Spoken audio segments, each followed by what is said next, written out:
ਸਰੋਤਿਆਂ ਨੂੰ ਪਿਆਰ ਸਤਿਕਾਰ ਸਹਿਤ ਨਿੱਘੀ ਜਿਹੀ ਸਤਿ ਸ੍ਰੀ ਅਕਾਲ। ਸਭ ਨੂੰ ਜੀ ਆਇਆਂ ਨੂੰ ਆਖਦੇ ਹਾਂ। ਸੋ ਤੇ ਪ੍ਰੋਗਰਾਮ ਲੈ ਕੇ ਹਾਜ਼ਰ ਹੋ ਚੁੱਕੇ ਹਾਂ ਅਪਡੇਟ ਅਮਰੀਕਾ। ਅੱਜ 25 ਫਰਵਰੀ ਦਿਨ ਹੈਗਾ ਜੀ ਵੀਰਵਾਰ, ਅਤੇ ਮੇਰੇ ਨਾਲ ਇਸ ਟਾਈਮ ਅੱਜ ਵੀਰਵਾਰ ਦੇ ਵਿਸ਼ੇਸ਼ ਪ੍ਰੋਗਰਾਮ ਦੇ ਵਿੱਚ ਜਿਸ ਦੇ ਵਿੱਚ ਆਪਾਂ ਟਰੈਕਿੰਗ ਬਾਰੇ ਗੱਲਬਾਤ ਕਰਦੇ ਹਾਂ, ਮੇਰੇ ਨਾਲ ਜੁੜ ਚੁੱਕੇ ਨੇ ਰਮਨ ਸਿੰਘ ਢਿੱਲੋਂ ਹੁਣੀ। ਰਮਨ ਜੀ, ਜੀ ਆਇਆਂ ਨੂੰ ਸਵਾਗਤ ਹੈ। ਸਤਿ ਸ੍ਰੀ ਅਕਾਲ। ਸਤਿ ਸ਼੍ਰੀ ਅਕਾਲ ਜੀ, ਸੁਣਨ ਵਾਲਿਆਂ ਨੂੰ ਸਾਰਿਆਂ ਨੂੰ ਪਿਆਰ ਭਰੀ ਸਤਿ ਸ਼੍ਰੀ ਅਕਾਲ। ਸਾਡਾ ਅੱਜ ਦਾ ਇਹ ਪ੍ਰੋਗਰਾਮ ਤੁਹਾਡੇ ਤੱਕ ਪਹੁੰਚਾਉਣ ਦੇ ਵਿੱਚ ਸਹਿਯੋਗ ਕੀਤਾ ਹੈ ਖਾਲਸਾ ਇੰਸ਼ੋਰੈਂਸ ਏਜੰਸੀ ਵਾਲਿਆਂ ਨੇ, ਜਿਨ੍ਹਾਂ ਦੇ ਕੋਲੋਂ ਤੁਸੀਂ ਹਰ ਇੱਕ ਤਰੀਕੇ ਦੇ ਇੰਸ਼ੋਰੈਂਸ ਕਰਵਾ ਸਕਦੇ ਹੋ। ਇੰਸ਼ੋਰੈਂਸ ਬਾਰੇ ਪਤਾ ਕਰਨ ਲਈ ਕਾਲ ਕਰ ਸਕਦੇ ਹੋ। ਨੰਬਰ 408-272-2500 4082722500।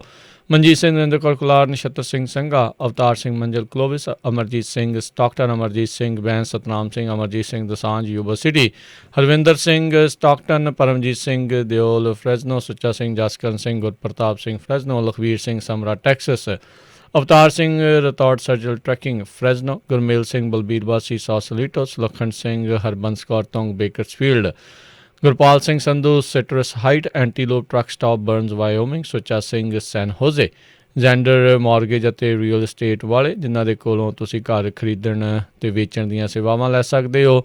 ਹੋਮ ਲੋਨਜ਼, ਰੀਫਾਈਨੈਂਸ, ਐਗਰੀਕਲਚਰ ਲੋਨਜ਼, ਕਮਰਸ਼ੀਅਲ ਲੋਨਜ਼ ਦਾ ਕੰਮ ਹੋਵੇ ਤਾਂ ਕਾਲ ਕਰ ਸਕਦੇ ਹੋ ਮੋਹਨ ਚੀਮਾ ਹੁਣਾਂ ਨੂੰ। ਨੰਬਰ 559-905-2575 5590525575 ਦੇ ਉੱਤੇ। ਇਹਨਾਂ ਸਾਰਿਆਂ ਦਾ ਅਸੀਂ ਬਹੁਤ ਬਹੁਤ ਧੰਨਵਾਦ ਕਰਦੇ ਹਾਂ। ਜੇਕਰ ਤੁਸੀਂ ਜਾਂ ਕੋਈ ਹੋਰ ਕਾਰੋਬਾਰ ਇਸ ਪ੍ਰੋਗਰਾਮ ਨੂੰ ਸਪਾਂਸਰ ਕਰਨਾ ਚਾਹੁੰਦੇ ਹੋ, ਸੰਪਰਕ ਕਰ ਸਕਦੇ ਹੋ ਨੰਬਰ 408-722-7698 ਦੇ ਉੱਤੇ। ਅਤੇ ਰਮਨ ਜੀ, ਟਰੱਕਿੰਗ ਦੇ ਬਾਰੇ ਜਿਹੜੀ ਆਪਣੀ ਅੱਜ ਦੀ ਵਿਸ਼ੇਸ਼ ਤੌਰ ਦੇ ਉੱਤੇ ਗੱਲਬਾਤ ਆ ਉਹ ਰਹੇਗੀ, ਅਤੇ ਨਾਲ ਹੀ ਆਪਣੇ ਪ੍ਰੋਗਰਾਮ ਦੇ ਵਿੱਚ ਅੱਜ ਵਿਸ਼ੇਸ਼ ਤੌਰ ਦੇ ਉੱਤੇ ਕੋਸ਼ਿਸ਼ ਹੈਗੀ ਹੈ ਵੀ ਮੇਰੀ ਉਹਨਾਂ ਦੇ ਨਾਲ ਗੱਲਬਾਤ ਹੋਵੇ। ਬੀਤੇ ਕੁਛ ਸਮਾਂ ਪਹਿਲਾਂ ਇੱਕ ਆਪਣੇ ਜਿਹੜੇ ਟਰੱਕਰ ਵੀਰ ਆ ਉਸ ਨੂੰ ਪੱਗ ਲਾਉਣ ਦੇ ਲਈ ਆਖਿਆ ਗਿਆ ਸੀ ਇੱਕ ਮੈਡੀਕਲ ਫੈਸਿਲਿਟੀ ਦੇ ਵਿੱਚ, ਜਿਹੜਾ ਉਸ ਚੀਜ਼ ਨੂੰ ਲੈ ਕੇ, ਅਤੇ ਉਹਨਾਂ ਨੇ ਦੁਬਾਰਾ ਬਾਅਦ ਦੇ ਵਿੱਚ ਕਿਹਾ ਵੀ ਇਹ ਕਿਤੇ ਨਾ ਕਿਤੇ ਜਿਹੜਾ ਉਹ ਧੱਕਾ ਆ ਉਹ ਹੈਗਾ। ਸੋਸੇ ਕੋਲੀਸ਼ਨ ਵਾਲਿਆਂ ਦੇ ਨਾਲ ਮਿਲ ਕੇ ਉਹਨਾਂ ਨੇ ਫਿਰ ਆਪਣੇ ਜਿਹੜੇ ਰਾਈਟਸ ਆ ਉਸ ਨੂੰ ਲੈ ਕੇ ਜਿਹੜਾ ਉਹ ਕੇਸ ਆ ਉਹ ਅੱਗੇ ਲੈ ਕੇ ਆਏ ਆ। ਸੋ ਕੋਸ਼ਿਸ਼ ਹੋਵੇਗੀ ਵੀ ਉਹਨਾਂ ਦੇ ਨਾਲ ਜਿਹੜੀ ਆਪਣੀ ਗੱਲਬਾਤ ਉਹ ਹੋਵੇ ਅਤੇ ਉਹ ਆਪਣੀ ਗੱਲਬਾਤ ਜਿਹੜੀ ਉਹ ਸਾਂਝੀ ਕਰ ਸਕਣ, ਕਿਉਂਕਿ ਉੱਦਾਂ ਦੇ ਮਸਲੇ ਕਈਆਂ ਦੇ ਨਾਲ ਜਿਹੜੇ ਉਹ ਅਦਰਵਾਈਜ਼ ਹੋ ਸਕਦੇ ਨੇ, ਅਤੇ ਕੀ ਉਹਨਾਂ ਦੇ ਕੋਲ ਉਹ ਅੱਗੋਂ ਕੀ ਕੀਤਾ ਜਾ ਸਕਦਾ ਆਪਣੇ ਰਾਈਟਸ ਦੇ ਲਈ ਉਹ ਜ਼ਰੂਰ ਆਪਾਂ ਦੱਸਾਂਗੇ। ਅਤੇ ਰਮਨ ਜੀ, ਇਸ ਤੋਂ ਪਹਿਲਾਂ ਆਪਾਂ ਉੱਧਰਲੇ ਪਾਸੇ ਨੂੰ ਵਧੀਏ। PPP ਨੂੰ ਲੈ ਕੇ ਜਿਹੜੀ ਚਰਚਾ ਆ ਉਹ ਇਸ ਟਾਈਮ ਤੇਜ਼ ਜਿਹੜੀ ਉਹ ਹੋਈ ਹੈਗੀ ਆ। PPP ਲੈਂਡਿੰਗ ਕਹਿੰਦੇ ਵੀ ਬਿਜ਼ਨਸਿਸ ਉਹਨਾਂ ਦੇ ਲਈ ਹੀ ਹੁਣ ਸ਼ਾਇਦ ਰਹੂਗੀ ਜਿਨ੍ਹਾਂ ਦੇ 20 ਤੱਕ ਵਰਕਰ ਜਿਹੜੇ ਹੈਗੇ ਆ, ਅਤੇ 2 ਹਫ਼ਤੇ ਦੇ ਲਈ। ਸੋ ਕੀ ਜਿਹੜਾ ਇਸ ਟਾਈਮ ਹੈਗਾ ਬਾਈਡਨ ਐਡਮਿਨਿਸਟ੍ਰੇਸ਼ਨ ਨੇ ਕੁਛ ਇਹ ਸਮਾਲ ਬਿਜ਼ਨਸਿਸ ਨੂੰ ਲੈ ਕੇ ਇਹ PPP ਪ੍ਰੋਗਰਾਮ ਦੇ ਵਿੱਚ ਕੁਛ ਤਬਦੀਲੀਆਂ ਆ? ਬਿਲਕੁਲ ਰਾਜਕਰਨ, ਇਹ ਇੱਕ ਜਿਹੜਾ ਨਵਾਂ ਜਿਹੜੀ ਅਨਾਊਂਸਮੈਂਟ ਹੋਈ ਹੈ ਜਿਹਦੇ ਵਿੱਚ ਕਿ ਜਿਹੜੀ PPP ਲੋਨਸ ਹੈਗੇ ਆ ਉਹਨਾਂ ਦੇ ਵਿੱਚ ਸਪੈਸ਼ਲੀ ਜਿਹੜੇ ਸਮਾਲ ਬਿਜ਼ਨਸਿਸ ਹੈਗੇ ਜਿਨ੍ਹਾਂ ਦੇ 20 ਤੋਂ ਘੱਟ ਇੰਪਲੋਈ ਹੈਗੇ ਆ, ਉਹਨਾਂ ਨੂੰ ਜਿਹੜੀ ਆ ਸਪੈਸ਼ਲ ਜਿਹੜੀ ਇਹ ਟਾਈਮ ਦਿੱਤਾ ਗਿਆ ਹੈਗਾ। 14 ਦਿਨ ਦਾ ਪੀਰੀਅਡ ਜਿਹੜਾ ਵੈਨਸਡੇ ਨੂੰ ਸ਼ੁਰੂ ਹੋਣਾ ਆ। ਸੋ 14 ਦਿਨਾਂ ਦੇ ਪੀਰੀਅਡ ਦੇ ਵਿੱਚ ਜਿਹੜਾ ਇਹ ਤੁਸੀਂ ਜਿਹੜਾ ਇਹਨੂੰ ਕਰ ਸਕਦੇ ਹੈਗੇ ਆ, ਅਪਲਾਈ ਕਰ ਸਕਦੇ ਹੈਗੇ ਜਿਨ੍ਹਾਂ ਦੇ 20 ਤੋਂ ਘੱਟ ਇੰਪਲੋਈ ਆ। ਇਹਦੇ ਵਿੱਚ ਇੱਕ ਹੋਰ ਪ੍ਰੋਵੀਜ਼ਨ ਦਿੱਤਾ ਆ ਜਿਹੜਾ ਕਿ ਸੈਕੰਡ ਪ੍ਰੋਵੀਜ਼ਨ ਹੈਗਾ ਆ। ਉਹਦੇ ਵਿੱਚ ਆ ਕਿ ਜਿਹੜਾ ਸੋਲ ਪ੍ਰੋਪਰਾਈਟਰ ਹੈਗਾ ਉਹਨੂੰ ਬਾਈ ਐਕਸਟੈਂਸ਼ਨ ਜਿਹੜਾ ਇਹ ਬੈਨੀਫਿਟ ਅਪਲਾਈ ਕਰ ਸਕਦਾ, ਜਿਹਦੇ ਵਿੱਚ ਕਿ ਆਪਣੇ ਇੰਡੀਪੈਂਡੈਂਟ ਜਿਹੜੇ ਓਨਰ ਆਪਰੇਟਰ ਹੈਗੇ ਆ ਜਿਨ੍ਹਾਂ ਦੇ ਕੋਲ ਸਿੰਗਲ ਟਰੱਕ ਹੈਗਾ ਆ, ਉਹ ਇਸ ਕੈਟੇਗਰੀ ਦੇ ਵਿੱਚ ਫੋਲੋ ਕਰਦੇ ਆ, ਮਤਲਬ ਕਿ ਇਹ ਫਾਲ ਇਨ ਕਰਦੇ ਆ। ਸੋ ਚਾਹੇ ਉਹ ਜਿੱਦਾਂ ਓਨਰ ਆਪਰੇਟਰ ਹੈਗਾ ਉਹਨੂੰ ਫਸਟ ਰਾਊਂਡ ਦੇ ਵਿੱਚ ਕਈਆਂ ਨੂੰ ਜਿਹੜਾ ਸੀਗਾ ਉਹ SBA ਦਾ ਫਾਰਮੂਲਾ ਜਿਹੜਾ ਸੀਗਾ ਉਹ ਥੋੜ੍ਹਾ ਫਲॉ ਸੀਗਾ ਸਿੰਗਲ ਓਨਰ ਆਪਰੇਟਰ ਦੇ ਤੌਰ 'ਤੇ ਜਿਹੜਾ ਪਹਿਲਾਂ ਦਿੱਤਾ ਸੀਗਾ। ਸੋ ਉਸ ਫਾਰਮੂਲੇ ਦੇ ਤਹਿਤ ਕਈਆਂ ਨੂੰ ਸਿਰਫ $1 ਹੀ ਪੇਮੈਂਟ ਰਿਸੀਵ ਹੋਈ ਸੀਗੀ ਕਿਉਂਕਿ ਫਾਰਮੂਲਾ ਠੀਕ ਨਹੀਂ ਸੀਗਾ। ਸੋ SBA ਨੇ ਵੀ ਇਹ ਗੱਲ ਦਾ ਐਲਾਨ ਕੀਤਾ ਕਿ ਉਹਨਾਂ ਨੇ ਉਹ ਜਿਹੜਾ ਫਾਰਮੂਲਾ ਹੈਗਾ ਆ ਉਹਨੂੰ ਠੀਕ ਕੀਤਾ ਹੈਗਾ। ਸੋ ਜਿਹੜੇ ਹੁਣ ਸਾਡੇ ਸਿੰਗਲ ਓਨਰ ਆਪਰੇਟਰ ਹੈਗੇ ਆ ਜਿਹੜੇ ਕਿ ਜਿਨ੍ਹਾਂ ਦੇ ਕੋਲ ਇੰਪਲੋਈ ਨਹੀਂ ਹੈਗਾ, ਉਹ ਆਪਣੇ ਆਪ ਨੂੰ ਇੱਕ ਸਿੰਗਲ ਓਨਰ ਆਪਰੇਟਰ ਦੇ ਤੌਰ 'ਤੇ ਟਰੱਕ ਚਲਾਉਂਦੇ ਆ, ਉਹ ਇਸ ਵੇਲੇ ਇਹ ਜਿਹੜਾ 14 ਦਿਨਾਂ ਦਾ ਪੀਰੀਅਡ ਹੈਗਾ ਇਹਦੇ ਵਿੱਚ ਉਹ ਕੁਆਲੀਫਾਈ ਹੋਣਗੇ ਅਪਲਾਈ ਕਰਨ ਦੇ ਲਈ। 2 ਹਫ਼ਤਿਆਂ ਦਾ ਜਿਹੜਾ ਵੀ ਉਹਨਾਂ ਦਾ ਪੇਰੋਲ ਬਣਦਾ ਹੈਗਾ, ਜਿੱਦਾਂ ਦਾ ਉਹਨਾਂ ਦਾ ਕੋਈ ਵੀ ਜਿਹੜੇ ਫਾਰਮੂਲਾ ਜਿਹੜਾ SBA ਦਿੰਦੀ ਆ ਉਹਦੇ ਅਕੋਰਡਿੰਗਲੀ ਉਹ ਅਪਲਾਈ ਕਰ ਸਕਦੇ ਆ। ਸੋ ਇਹ ਕਾਫੀ ਜਿਹੜੀ ਇੱਕ ਵਧੀਆ ਚੀਜ਼ ਹੈਗੀ ਆ। ਮੇਰੇ ਖਿਆਲ $1 ਬਿਲੀਅਨ ਜਿਹੜਾ ਆ ਉਹ ਇਸ ਕੰਮ ਵਾਸਤੇ ਜਿਹੜਾ ਸੈਪਰੇਟਲੀ ਰੱਖਿਆ ਹੈਗਾ। ਤੇ ਜਿਹੜਾ ਡਾਟਾ ਰਿਲੀਜ਼ ਕੀਤਾ ਆ SBA ਵੱਲੋਂ, ਉਹਦੇ 'ਚ ਸੰਡੇ ਤੱਕ ਜਿਹੜਾ ਸੈਕਿੰਡ ਡਰॉ ਜਿਹੜਾ ਹੋਇਆ ਆ, ਸੈਕਿੰਡ PPP ਲੋਨ ਜਿਹੜੇ ਨਿਕਲੇ ਆ, ਉਹਦੇ ਤਹਿਤ $127.4 ਬਿਲੀਅਨ ਦੇ ਜਿਹੜੇ ਲੋਨਸ ਆ ਉਹ ਹੋ ਚੁੱਕੇ ਆ, ਮਤਲਬ ਕਿ ਉੱਥੇ ਉਹ ਪੈਸੇ ਨਿਕਲ ਚੁੱਕੇ ਆ। ਤੇ ਉਸ ਤੋਂ ਬਾਅਦ ਜਿਹੜੇ $47 ਬਿਲੀਅਨ ਆ ਉਹ ਕੰਪਨੀਆਂ ਉਹਨਾਂ ਨੂੰ ਦਿੱਤੇ ਗਏ ਆ ਜਿਨ੍ਹਾਂ ਦੇ 10 ਤੋਂ ਘੱਟ ਇੰਪਲੋਈ ਹੈਗੇ ਆ ਤੇ ਜਿਨ੍ਹਾਂ ਦਾ ਰੈਵਨਿਊ $2.5 ਲੱਖ ਤੋਂ ਘੱਟ ਦਾ ਹੈਗਾ ਸਾਲਾਨਾ। ਸੋ ਇਹ ਜਿਹੜਾ ਹੈਗਾ ਆ ਇਹ ਕਾਫੀ ਜਿਹੜਾ ਆ ਮਤਲਬ ਕਿ ਘੱਟ ਹੈਗਾ। ਤੇ ਜਿਹੜੇ ਇਹ ਜਿਹੜਾ ਸੈਕਿੰਡ ਜਿਹੜੀ ਆਈ ਆ ਹੁਣ ਵੇਵ ਆਈ ਆ PPP ਲੋਨਸ ਦੀ, ਇਹਦੇ ਵਿੱਚ ਫਸਟ ਟਾਈਮ ਜਿਹੜੇ ਹੈਗੇ ਆ ਜਿਨ੍ਹਾਂ ਨੇ ਪਿਛਲੀ ਵਾਰੀ ਨਹੀਂ ਸੀ ਅਪਲਾਈ ਕੀਤਾ ਲੇਕਿਨ ਇਸ ਵਾਰੀ ਉਹਨਾਂ ਨੇ ਪਹਿਲੀ ਵਾਰੀ ਅਪਲਾਈ ਕੀਤਾ ਆ, ਉਹਨਾਂ ਨੂੰ $12.8 ਬਿਲੀਅਨ ਦੇ ਜਿਹੜੇ ਲੋਨਸ ਹੈਗੇ ਆ ਉਹ ਆਲਰੇਡੀ ਕੀਤੇ ਜਾ ਚੁੱਕੇ ਆ। ਸੋ ਇਹ ਇੱਕ ਅਗੇਨ ਬੜਾ ਵਧੀਆ ਮੌਕਾ ਹੈਗਾ। ਜਿਹੜੇ ਸਿੰਗਲ ਓਨਰ ਆਪਰੇਟਰ ਹੈਗੇ ਆ, ਜੇ ਉਹ ਕ੍ਰਾਈਟੇਰੀਆ ਪੂਰਾ ਕਰਦੇ ਹੈਗੇ ਆ, ਉਹਨਾਂ ਨੂੰ ਮੇਕ ਸ਼ੋਰ ਕਿ ਉਹ ਆਪਣਾ ਬੈਂਕ ਦੇ ਨਾਲ ਜਿਹੜਾ ਆਪਣਾ ਰਾਬਤਾ ਕਾਇਮ ਕਰ, ਕਿਉਂਕਿ ਇਹ SBA ਡਾਇਰੈਕਟਲੀ ਲੋਨ ਐਪਲੀਕੇਸ਼ਨ ਨਹੀਂ ਲੈਂਦਾ। ਤੁਹਾਡੇ ਜਿਹੜੇ ਬੈਂਕ ਹੈਗੇ ਆ ਉਹ ਉਹਨਾਂ ਦੇ ਥਰੂ ਐਪਲੀਕੇਸ਼ਨ ਜਾਂਦੀ ਆ। ਸੋ ਤੁਸੀਂ ਜਿਹੜੇ ਵੀ ਬੈਂਕ ਨਾਲ ਬੈਂਕਿੰਗ ਕਰਦੇ ਹੈਗੇ ਆ, ਔਰ ਖਾਸ ਕਰਕੇ ਰਾਜਕਿਰਨ ਜਿਹੜੇ ਕਈ ਹੋਰ ਵੀ ਜਿਹੜੇ ਹੈਗੇ ਜਿਸ ਤਰ੍ਹਾਂ ਪੇਪਾਲ ਹੈਗਾ, ਹੋਰ ਕਈ ਹੈਗੇ, ਉਹ ਵੀ ਇਹਦੀ ਐਪਲੀਕੇਸ਼ਨ ਲੈਂਦੇ ਹੈਗੇ ਆ। ਸੋ ਤੁਸੀਂ ਜਿਹਦੇ ਨਾਲ ਵੀ ਬੈਂਕ ਕਰਦੇ ਹੈਗੇ, ਜਿਹੜੇ ਵੀ ਤੁਹਾਡੇ ਬੈਂਕਰ ਹੈਗੇ, ਉਹਨਾਂ ਨੂੰ ਕਾਲ ਕਰਕੇ ਪਤਾ ਕਰਕੇ ਉਹਨਾਂ ਦੀ ਆਪਣੀਆਂ ਕੰਡੀਸ਼ਨਸ ਦੇਖੋ ਤੇ ਦੇਖ ਕੇ ਜੇ ਤੁਸੀਂ ਕੁਆਲੀਫਾਈ ਹੁੰਦੇ ਆ ਤਾਂ ਜ਼ਰੂਰ ਅਪਲਾਈ ਕਰੋ। ਜੀ ਬਿਲਕੁਲ, ਉਦੋਂ ਵੀ ਬਹੁਤ ਸਾਰੇ ਲੋਕਾਂ ਨੇ ਜਿਹੜਾ ਆ ਉਹ ਅਪਲਾਈ ਕੀਤਾ ਸੀ, ਬੜਿਆਂ ਨੂੰ ਜਿਹੜੀ ਉਹ ਮਦਦ ਹੋਈ ਸੀ। ਸੋ ਇਹ ਜਿਹੜਾ ਖਾਸ ਕਰਕੇ ਹੁਣ ਬਿਲਕੁਲ ਹੀ ਛੋਟੀਆਂ ਜਿਹੜੀਆਂ ਕੰਪਨੀਆਂ ਆ ਉਹਨਾਂ ਦੇ ਲਈ ਜਿਹੜਾ ਇਹਨਾਂ ਨੇ ਇਹ ਕੀਤਾ ਹੈਗਾ, ਕਿਉਂਕਿ ਅੱਗੇ ਸਮਾਲ ਬਿਜ਼ਨਸ ਦੇ ਨਾਂ ਦੇ ਉੱਤੇ 500 ਇੰਪਲਾਈ ਵਾਲੀਆਂ ਵੀ ਕਾਫੀ ਉਹਨਾਂ ਨੂੰ ਜਿਹੜਾ ਫਾਇਦਾ ਸੀ। ਇਹ ਨਹੀਂ ਕਹਿੰਦੇ ਵੀ ਉਹਨਾਂ ਨੂੰ ਫਾਇਦਾ ਨਾ ਹੋਵੇ, ਹੁਣ ਇਹ ਆ ਵੀ ਉਹਨਾਂ ਨੇ ਬਿਲਕੁਲ ਹੀ ਹੋਰ ਥੱਲੇ ਤੱਕ ਵੀ ਜ਼ਿਆਦਾ ਜਿਹੜਾ ਆ ਉਹਨਾਂ ਮੋਮ ਐਂਡ ਪੌਪ ਸ਼ਾਪਸ ਕਹਿ ਲਓ ਜਾਂ ਛੋਟੇ ਬਿਜ਼ਨਸਿਸ ਆ ਉਹਨਾਂ ਤੱਕ ਜਿਹੜਾ ਉਹ ਜ਼ਿਆਦਾ ਮਦਦ ਜਿਹੜੀ ਉਹ ਪਹੁੰਚ ਸਕੇ। ਨਾਲ ਦੇ ਨਾਲ ਰਾਜ ਇਹ ਵੀ ਸੀਗਾ ਕਿ ਕਈ ਜਿਹੜਾ ਕਿਉਂਕਿ ਫਾਰਮੂਲਾ ਜਿਹੜਾ ਸੀਗਾ ਕੈਲਕੂਲੇਸ਼ਨ ਦਾ ਉਹ ਵੀ ਕਿਤੇ ਜਿਹੜਾ ਉਹ ਗਲਤ ਹੋਇਆ ਸੀਗਾ, ਕਿਤੇ ਨਾ ਕਿਤੇ ਉਹ 'ਚ ਫਲॉ ਸੀਗਾ। ਉਹਦੇ ਕਰਕੇ ਬਹੁਤ ਜਿਹੜੇ ਸਿੰਗਲ ਓਨਰ ਆਪ ਸੀਗੇ, ਜਿਹੜੇ ਸੈਲਫ ਆਪਣੇ ਹੈਗੇ ਆ, ਇਕੱਲੇ ਸਿੰਗਲ ਹੈਗੇ ਆ, ਨਾਟ ਓਨਰ ਆਪਰੇਟਰ, ਜਿਹੜੇ ਆਪਣੇ ਸੋਲ ਪ੍ਰੋਪਰਾਈਟਰ ਹੈਗੇ, ਕੋਈ ਵੀ ਬਿਜ਼ਨਸ ਹੈ, ਜਸਟ ਨਾਟ ਟਰੱਕਿੰਗ ਹੈ ਨਾ, ਹੋਰ ਵੀ ਕਈ ਬਿਜ਼ਨਸਿਸ ਹੈਗੇ ਜਿੱਥੇ ਸੋਲ ਪ੍ਰੋਪਰਾਈਟਰ ਹੈਗੇ ਆ। ਸੋ ਉਹਨਾਂ ਨੂੰ ਫਾਰਮੂਲੇ ਦੇ ਤਹਿਤ ਸਿਰਫ $1 ਹੀ ਉਹਨਾਂ ਦੀ ਪੇਮੈਂਟ ਆਈ ਸੀਗੀ। ਸੋ ਉਹ ਫਾਰਮੂਲਾ ਗਲਤ ਸੀਗਾ, ਉਹਦੇ ਕਰਕੇ ਉਹਨਾਂ ਨੂੰ ਪੇਮੈਂਟ ਨਹੀਂ ਸੀ ਮਿਲੀ। ਸੋ ਇਸ ਕਰਕੇ ਉਹ ਜਿਹੜਾ ਫਾਰਮੂਲਾ ਉਹ ਠੀਕ ਕਰਨ ਦੀ ਗੱਲ ਕੀਤੀ ਗਈ ਤੇ ਹੁਣ ਨਾਲ ਦੇ ਨਾਲ ਹੀ ਉਹਦੇ ਜਿਹੜਾ ਆ ਕਿ ਉਹਨੂੰ ਦੁਬਾਰਾ ਜਿਹੜਾ ਅਪਲਾਈ। ਤੇ ਦੂਸਰੀ ਗੱਲ ਹੈਗੀ ਆ ਕਿ ਸਾਰਿਆਂ ਨਾਲੋਂ ਵੱਡੀ ਜਿਹੜੀ ਇਹਦੇ ਵਿੱਚ ਹੈਗੀ ਆ ਕਿ ਤੁਹਾਨੂੰ 2019 ਦੇ ਮੁਕਾਬਲੇ 2020 ਦੇ ਵਿੱਚ ਕੋਈ ਇੱਕ ਕੁਆਟਰ ਜਿਹੜਾ ਤੁਹਾਡਾ ਆ ਉਹ 25% ਤੁਹਾਡਾ ਰੈਵਨਿਊ ਡਿਕਲਾਈਨ ਹੋਣਾ ਜ਼ਰੂਰੀ ਆ। ਸੋ ਇਹ ਜ਼ਰੂਰੀ ਨਹੀਂ ਵੀ ਈਅਰ ਟੂ ਈਅਰ ਜਿਹੜਾ ਤਾਂ ਡਿਕਲਾਈਨ ਹੋਵੇ। ਜੇ ਇੱਕ ਕੁਆਟਰ ਵੀ ਹੈ, ਜਿਹੜਾ ਹੁਣ ਕੁਆਟਰ ਆਪਣਾ ਸੈਕਿੰਡ ਕੁਆਟਰ ਸੀਗਾ, ਉਹ ਮੋਸਟਲੀ ਆਪਣੇ ਬਹੁਤ ਟਰੱਕਰ ਜਿਹੜੇ ਸੀਗੇ ਉਦੋਂ ਆਫ ਸੀਗੇ ਜਾਂ ਨਹੀਂ ਸੀ ਕੰਮ ਤੇ ਗਏ ਜਾਂ ਕਿੱਦਾਂ ਵੀ ਹਨ, ਤੇ ਉਹ ਡੈਫੀਨੇਟਲੀ ਜਿਹੜਾ 19 ਦੇ ਕੰਪੈਰੇਟਿਵਲੀ ਜਿਹੜਾ 20 ਵਾਲਾ ਕੁਆਟਰ ਹੈਗਾ ਉਹ ਘੱਟ ਜਾਣਾ ਆ। ਸੋ ਜੇ ਉਹ ਹੈਗਾ ਤੁਹਾਡਾ, ਜੇ ਉਹ ਘਟਿਆ ਹੈਗਾ ਤਾਂ ਤੁਸੀਂ ਕਾਫੀ ਹੱਦ ਤੇ ਇਸ ਲੋਨ ਲਈ ਕੁਆਲੀਫਾਈ ਕਰ ਜਾਂਦੇ ਆ। ਜੀ ਜੀ ਬਿਲਕੁਲ। ਅਤੇ ਰਮਨ ਜੀ ਆਪਣੇ ਨਾਲ ਰਾਈਟ ਨਾਓ ਹੁਣ ਜਿਹਦੀ ਆਪਾਂ ਗੱਲ ਕੀਤੀ ਸੀ ਸ਼ੁਰੂਆਤ ਦੇ ਵਿੱਚ, ਪਰਮਜੀਤ ਸਿੰਘ ਸੰਧੂ ਅਤੇ ਨਾਲ ਸਰਕੂਲੇਸ਼ਨ ਦੀ ਟੀਮ ਦੇ ਵਿੱਚੋਂ ਅਸੀਸ ਕੌਰ ਜਿਹੜੇ ਉਹ ਆਪਣੇ ਨਾਲ ਇਸ ਟਾਈਮ ਜੁੜ ਚੁੱਕੇ ਹੋਏ ਨੇ। ਕੀ ਇਹ ਮਸਲਾ ਬਣਿਆ ਸੀ ਉਸ ਦੇ ਬਾਰੇ ਆਪਾਂ ਜਾਣਨ ਦੀ ਕੋਸ਼ਿਸ਼ ਕਰਾਂਗੇ ਵੀ ਰੈਂਡਮ ਡਰੱਗ ਟੈਸਟ ਦੇ ਦੌਰਾਨ ਇਹਨਾਂ ਨੂੰ ਪੱਗ ਲਾਉਣ ਦੇ ਲਈ ਜਿਹੜਾ ਉਹ ਆਖ ਦਿੱਤਾ ਗਿਆ ਸੀਗਾ।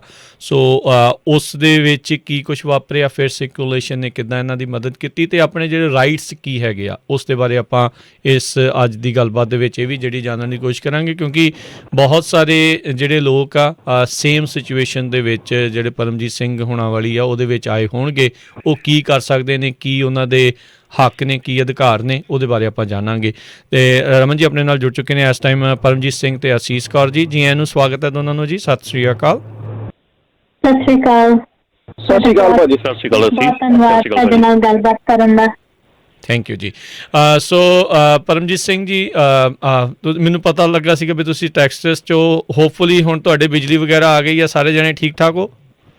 ਹਾਂਜੀ ਹੁਣ ਤਾਂ ਠੀਕ ਆ। ਉਹ ਪਹਿਲੇ ਲਾਸਟ ਵੀਕ ਲਾਈਕ 4 ਦਿਨ ਖਾਸ ਕਰਕੇ ਪੂਰਾ ਵੀਕ ਹੀ ਰਿਹਾ ਆ ਥੋੜਾ ਜਿਹਾ, ਹੁਣ ਤਾਂ ਠੀਕ ਆ, ਨੋਰਮਲ ਹੈ ਹੁਣ ਤਾਂ। ਠੀਕ ਹੈ, ਚਲੋ ਸ਼ੁਕਰ ਹੈ। ਅਤੇ ਇਹ ਪਰਮਜੀਤ ਸਿੰਘ ਜੀ, ਆਪਾਂ ਨੂੰ ਇਸ ਘਟਨਾ ਦੇ ਬਾਰੇ ਜਿਹੜਾ ਦੱਸੋ, ਜਿਹੜੀ ਪਿਛਲੇ ਸਾਲ ਦੇ ਤਕਰੀਬਨ ਆਈ ਥਿੰਕ ਦਸੰਬਰ ਮਹੀਨੇ ਦੇ ਵਿੱਚ ਵਾਪਰੀ ਸੀ, ਵੀ ਰੈਂਡਮ ਡਰੱਗ ਟੈਸਟ ਦੇ ਲਈ ਤੁਹਾਨੂੰ ਆਖਿਆ ਗਿਆ ਜਾਓ, ਅਤੇ ਉੱਥੇ ਜਾ ਕੇ ਜਿਹੜੀ ਮੈਡੀਕਲ ਫੈਸਿਲਿਟੀ ਤੁਸੀਂ ਗਏ ਸੀਗੇ, ਉੱਥੇ ਕੀ ਇਹ ਘਟਨਾ ਵਾਪਰੀ? ਪੱਗ ਲਾਉਣ ਦੀ ਜਿਹੜੀ ਇਹ ਗੱਲ ਹੈ, ਕਿਉਂ ਇੱਥੋਂ ਤੱਕ ਜਿਹੜੀ ਇਹ ਚੀਜ਼ ਉਹਨਾਂ ਨੇ ਉਹ ਆਖ ਦਿੱਤੀ?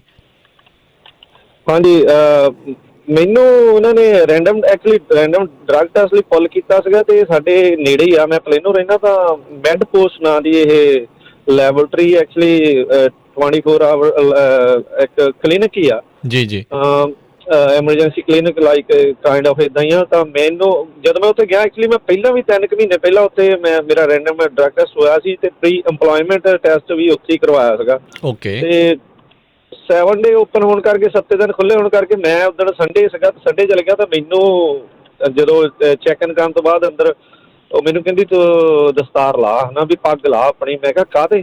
ਬਈ ਕਹਿੰਦੀ ਇਹ ਜਿਹੜਾ FMCSA ਦਾ ਪ੍ਰੋਟੋਕੋਲ ਆ। ਮੈਂ ਕਿਹਾ ਮੈਂ ਪਹਿਲੀ ਵਾਰੀ ਨਹੀਂ 20 ਸਾਲ ਡਰੱਗਸ ਲਾਉਂਦੇ ਨੂੰ ਹੋ ਗਿਆ, ਵੀ ਮੈਂ ਤਾਂ ਅਜੇ ਤੱਕ ਸੁਣਿਆ ਨਹੀਂ ਕੋਈ ਵੀ ਤੁਹਾਡਾ ਪ੍ਰੋਟੋਕੋਲ ਜਿਹਦੇ ਵਿੱਚ ਦਸਤਾਰ ਲਾਉਣੀ ਹੈ ਨਾ। ਤਾਂ ਫਿਰ ਉਹ ਮੈਂ ਕਿਹਾ ਵੀ ਦੇਖ ਲਾ, ਗੱਲ ਕਰ ਲਾ, ਵੀ ਮੇਰੀ ਆਪਣੇ ਕਿਸੇ ਸੁਪਰਵਾਈਜ਼ਰ ਤੇਰੇ ਤੋਂ ਜਦੋਂ ਸੀਨੀਅਰ ਆ ਉਹਨਾਂ ਗੱਲ ਕਰਾ। ਤੇ ਮੈਂ ਉਹਨਾਂ ਚਿਰ ਬਾਹਰ ਬੈਠ ਗਿਆ ਆ ਕੇ। ਤਾਂ ਉਹਨੇ ਆਪਣੇ ਸੁਪਰਵਾਈਜ਼ਰ ਨੂੰ ਕਾਲ ਕੀਤੀ, ਤਾਂ ਉਹ ਉਸ ਦਿਨ ਕੰਮ ਤੇ ਨਹੀਂ ਸੀਗੀ। ਉਹਨੇ ਮੇਰੇ ਨਾਲ ਸੈੱਲ ਫੋਨ ਤੇ ਕਾਲ ਕੀਤੀ, ਗੱਲ ਕੀਤੀ, ਕਹਿੰਦੀ ਵੀ ਹਾਂ ਸੀ ਇਹ ਸਾਡਾ FMCSA, ਸਾਨੂੰ ਉਹ ਪ੍ਰੋਟੋਕੋਲ ਫੋਲੋ ਕਰਨਾ ਪੈਂਦਾ। ਮੈਂ ਕਿਹਾ ਪਰ ਤੁਹਾਨੂੰ ਡਾਊਟ ਕੀ ਆ ਨਾ, ਵੀ ਲਾਈਕ ਜੇ ਤੁਹਾਨੂੰ ਕੋਈ ਡਾਊਟ ਹੈ, ਮੈਂ ਲਾਈਕ ਮੈਨੂੰ ਤਾਂ ਕੋਈ ਪ੍ਰੋਬਲਮ ਨਹੀਂ ਹੈਗੀ, ਵੀ ਮੈਂ ਸਹੀ ਹਾਂ, ਵੀ ਮੈਂ ਤਾਂ ਆਪਣਾ ਯੂਰਿਨ ਟੈਸਟ ਕਰਾਉਣਾ ਆ, ਵੀ ਤੁਸੀਂ ਕਰ ਸਕਦੇ ਵੀ ਮੈਨੂੰ ਕੋਈ ਇੱਦਾਂ ਦੀ ਹੈ ਨਹੀਂ, ਹੈ ਨਾ, ਵੀ ਡਾਊਟ ਨਹੀਂ ਹੈ ਨਾ, ਜੇ ਤੁਹਾਨੂੰ ਡਾਊਟ ਆ। ਫਿਰ ਉਹ ਕਹਿੰਦੀ, ਫਿਰ ਦੁਬਾਰਾ ਗੱਲ ਕਰਕੇ ਕਹਿੰਦੀ ਵੀ ਇਸ ਤਰ੍ਹਾਂ ਵੀ ਤੈਨੂੰ ਦਸਤਾਰ ਲਾਉਣੀ ਪੈਣੀ ਆ। ਫਿਰ ਮੈਂ ਕਿਹਾ ਵੀ ਮੈਂ ਤਾਂ ਨਹੀਂ ਕਰਾਉਣਾ ਹੈਗਾ, ਤੇ ਮੈਂ ਵਾਪਸ ਆ ਗਿਆ ਜੀ ਉੱਥੋਂ। ਠੀਕ ਹੈ। ਫਿਰ ਮੈਨੂੰ ਲਾਈਕ ਆਪਣੇ ਆਪ ਮੈਂ ਆਪਣੇ ਬੌਸ ਨਾਲ ਗੱਲ ਕੀਤੀ। ਉਹਨੇ ਮੇਰਾ ਬੌਸ ਜਿੰਨਾ ਮੈਂ ਕੰਮ ਕਰਦਾ ਉਹ ਵੀ ਅੰਮ੍ਰਿਤ ਛਕਿਆ, ਤਾਂ ਇੱਕ ਹੋਰ ਸਿੰਘ ਆ ਉਹਦਾ ਵੀ ਅੰਮ੍ਰਿਤ ਛਕਿਆ। ਤਾਂ ਅਸੀਂ 4 ਜਾਣੇ ਹੀ ਆ ਇੱਕ ਕੰਪਨੀ ਦੇ ਵਿੱਚ। ਜੀ ਜੀ। ਉਹ ਕਹਿੰਦਾ ਵੀ ਮੈਨੂੰ ਵੀ ਇਹਨਾਂ ਨੇ ਕਿਹਾ ਸੀ, ਤੇ ਉਹਨਾਂ ਨੇ ਮੈਨੂੰ ਟੈਪ ਕਰ ਪੱਗ ਤੇ ਜਿਹੜਾ ਹੱਥ ਲਾ ਕੇ ਦੇਖ ਕੇ, ਤਾਂ ਮੈਂ ਉਹਨੂੰ ਕਿਹਾ ਸੀ ਨਾ ਵੀ ਮੇਰਾ ਪੱਗ ਤੇ ਤੁਸੀਂ ਹੱਥ ਲਾ ਸਕਦੇ, ਵੀ ਮੈਂ ਲਾਉਣੀ ਨਹੀਂ ਹੈਗੀ, ਹੈ ਨਾ। ਮੈਂ ਕਿਹਾ ਫਿਰ ਹੁਣ ਮੈਨੂੰ ਤਾਂ ਉਹਨਾਂ ਨੇ ਇੰਨੀ ਗੱਲ ਵੀ ਨਹੀਂ ਕਹੀ ਹੈਗੀ। ਤਾਂ ਇਸ ਗੱਲ ਸੁਣ ਕੇ ਵੈਸੇ ਵੀ ਮੈਨੂੰ ਗੁੱਸਾ ਵੀ ਬਹੁਤ ਆਇਆ, ਤੇ ਮੈਂ ਆ ਗਿਆ ਬਾਹਰ। ਮੈਂ ਕਿਹਾ ਇੱਦਾਂ ਕਿੱਦਾਂ ਹੋ ਸਕਦੀ ਹੈ ਨਾ। ਤੇ ਫਿਰ ਮੈਨੂੰ ਜਿੰਨੀ ਕੁ ਜਾਣਕਾਰੀ ਸੀ, ਫਿਰ ਮੈਂ ਸਿੱਖ ਕਲੀਸ਼ਨ ਦੇ ਨਾਲ ਰਾਬਤਾ ਕੀਤਾ ਥਰੂ ਦਾ ਈਮੇਲ। ਤਾਂ ਫੋਨ ਦੇ ਨਾਲ ਵੀ ਗੱਲ ਕਰਨ ਦੀ ਕੋਸ਼ਿਸ਼ ਕੀਤੀ, ਪਰ ਈਮੇਲ 'ਤੇ ਹੋ ਗਈ ਸੀ ਗੱਲ ਪਹਿਲੇ। ਤਾਂ ਫਿਰ ਇਹਨਾਂ ਨੂੰ ਸਾਰੀ ਦੱਸੀ ਸਥਿਤੀ, ਅਤੇ ਗਾਂਹ ਫਿਰ ਇਹਨਾਂ ਨੇ ਹੈਂਡਲ ਕੀਤਾ ਜੀ।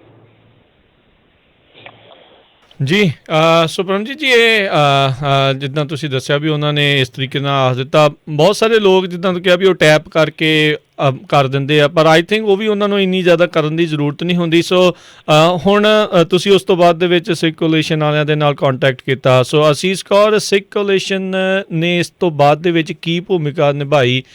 ਮੈਡ ਪੋਸਟ ਵਾਲਿਆਂ ਦੇ ਨਾਲ ਕੀ ਜਿਹੜੀ ਉਸ ਤੋਂ ਬਾਅਦ ਦੇ ਵਿੱਚ ਇਹ ਗੱਲਬਾਤ ਹੋਈ? ਕਿਉਂਕਿ ਓਸ਼ਾ ਵਾਲੇ ਵੀ ਅਲਾਓ ਕਰਦੇ ਆ ਵੀ ਪੱਗ ਬੰਨ੍ਹ ਕੇ ਤੁਸੀਂ ਕੰਮ ਕਰ ਸਕਦੇ ਆ। ਸੋ FMCSA ਦਾ ਐਕਚੁਅਲ 'ਚ ਕੋਈ ਇੱਦਾਂ ਦਾ ਰੂਲ ਹੈਗਾ ਵੀ ਹੈ, ਜਾਂ ਉਹਨਾਂ ਨੇ ਮਨ ਘੜਤੀ ਆਪਣੇ ਵੱਲੋਂ ਗੱਲ ਬਣਾ ਛੱਡੀ?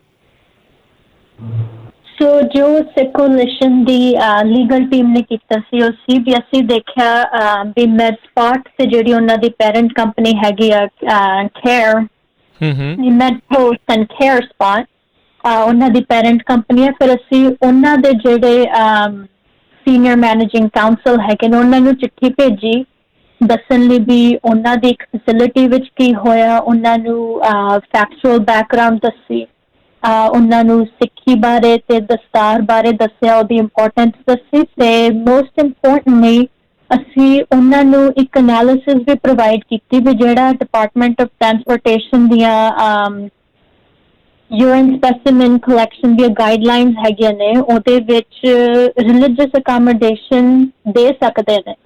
ਸੋ ਇਹ ਗੱਲਾਂ ਸਾਨੂੰ ਉਹਨਾਂ ਲਈ ਦੁਹਰਾਉਣੀਆਂ ਪਈਆਂ, ਤੇ ਨਾਲ ਉਹਨਾਂ ਨੂੰ ਇਹ ਥੋੜਾ ਐਮਫਸਾਈਜ਼ ਕਰਨਾ ਪਿਆ ਵੀ ਜੇਕਰ ਤੁਸੀਂ ਕਿਸੇ ਨੂੰ ਏਦਾਂ ਕਹਿੰਦੇ ਹੋ ਵੀ ਆਪਣੀ ਦਸਤਾਰ ਲਾਓ, ਉਹ ਉਹਨਾਂ ਦੇ ਹੱਕਾਂ ਦੀ ਉਲੰਘਣਾ ਹੁੰਦੀ ਆ, ਤੇ ਆਪਾਂ ਕੋਈ ਉੱਦਾਂ ਅਸੀਂ ਕਰ ਨਹੀਂ ਸਕਦੇ, ਕਿਉਂਕਿ ਜਿਹੜੇ ਸਾਡੇ ਆਰਟੀਕਲਸ ਫੇਥ ਹੈਗੇ ਉਹ ਡਿਪਾਰਟਮੈਂਟ ਆਫ ਟਰਾਂਸਪੋਰਟੇਸ਼ਨ ਪਾਲਿਸੀ ਦੇ ਵਿੱਚ ਪ੍ਰੋਟੈਕਟਡ ਹੈਗੇ as well as other ਲਾਜ਼, right, ਜਿਹੜੇ ਫੈਡਰਲ ਲਾਜ਼ ਨੇ ਜਾਂ ਹੋਰ ਵੀ ਕੋਈ ਐਂਟੀ ਡਿਸਕ੍ਰਿਮੀਨੇਸ਼ਨ ਲਾਜ਼।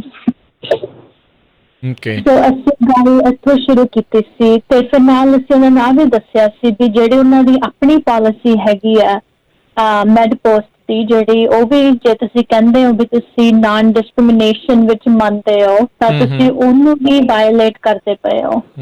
ਤੇ ਫਿਰ ਅਸੀਂ ਰਿਕੁਐਸਟ ਕੀਤਾ ਉਹਨਾਂ ਨੂੰ ਵੀ ਤੁਸੀਂ ਇਹ ਸਿਚੁਏਸ਼ਨ ਨੂੰ ਰਿਵਿਊ ਕਰੋ ਤੇ ਇੱਥੇ ਜਿਹੜੀ ਰਿਲੀਜੀਅਸ ਅਕੋਮੋਡੇਸ਼ਨ ਚਾਹੀਦੀ ਹੈਗੀ ਹੈ ਉਹ ਪ੍ਰੋਵਾਈਡ ਕਰੋ ਵੀ ਪਰਮਜੀਤ ਸਿੰਘ ਜੀ ਆਪਣੀ ਪੱਗ ਦੇ ਨਾਲ ਹੀ ਵਾਪਸ ਆਉਣ ਉਸ ਮੈਡ ਪੋਸਟ ਤੇ ਜੋ ਰੂਟੀਨ ਰੈਂਡਮ ਡਰਗ ਟੈਸਟ ਦਾ ਸੈਂਪਲ ਚਾਹੀਦਾ ਹੈਗਾ ਆਪਣੀ ਰੈਂਡਮ ਸਕਰੀਨਿੰਗ ਦੇ ਨਾਲ ਉਹਦੀ ਕੰਪਲਾਇੰਸ ਦੇ ਵਿੱਚ ਉਹ ਸਾਰਾ ਕੁਛ ਬਿਨਾਂ ਕਿਸੇ ਇਸ਼ੂ ਤੋਂ ਹੋਣਾ ਚਾਹੀਦਾ ਜੀ।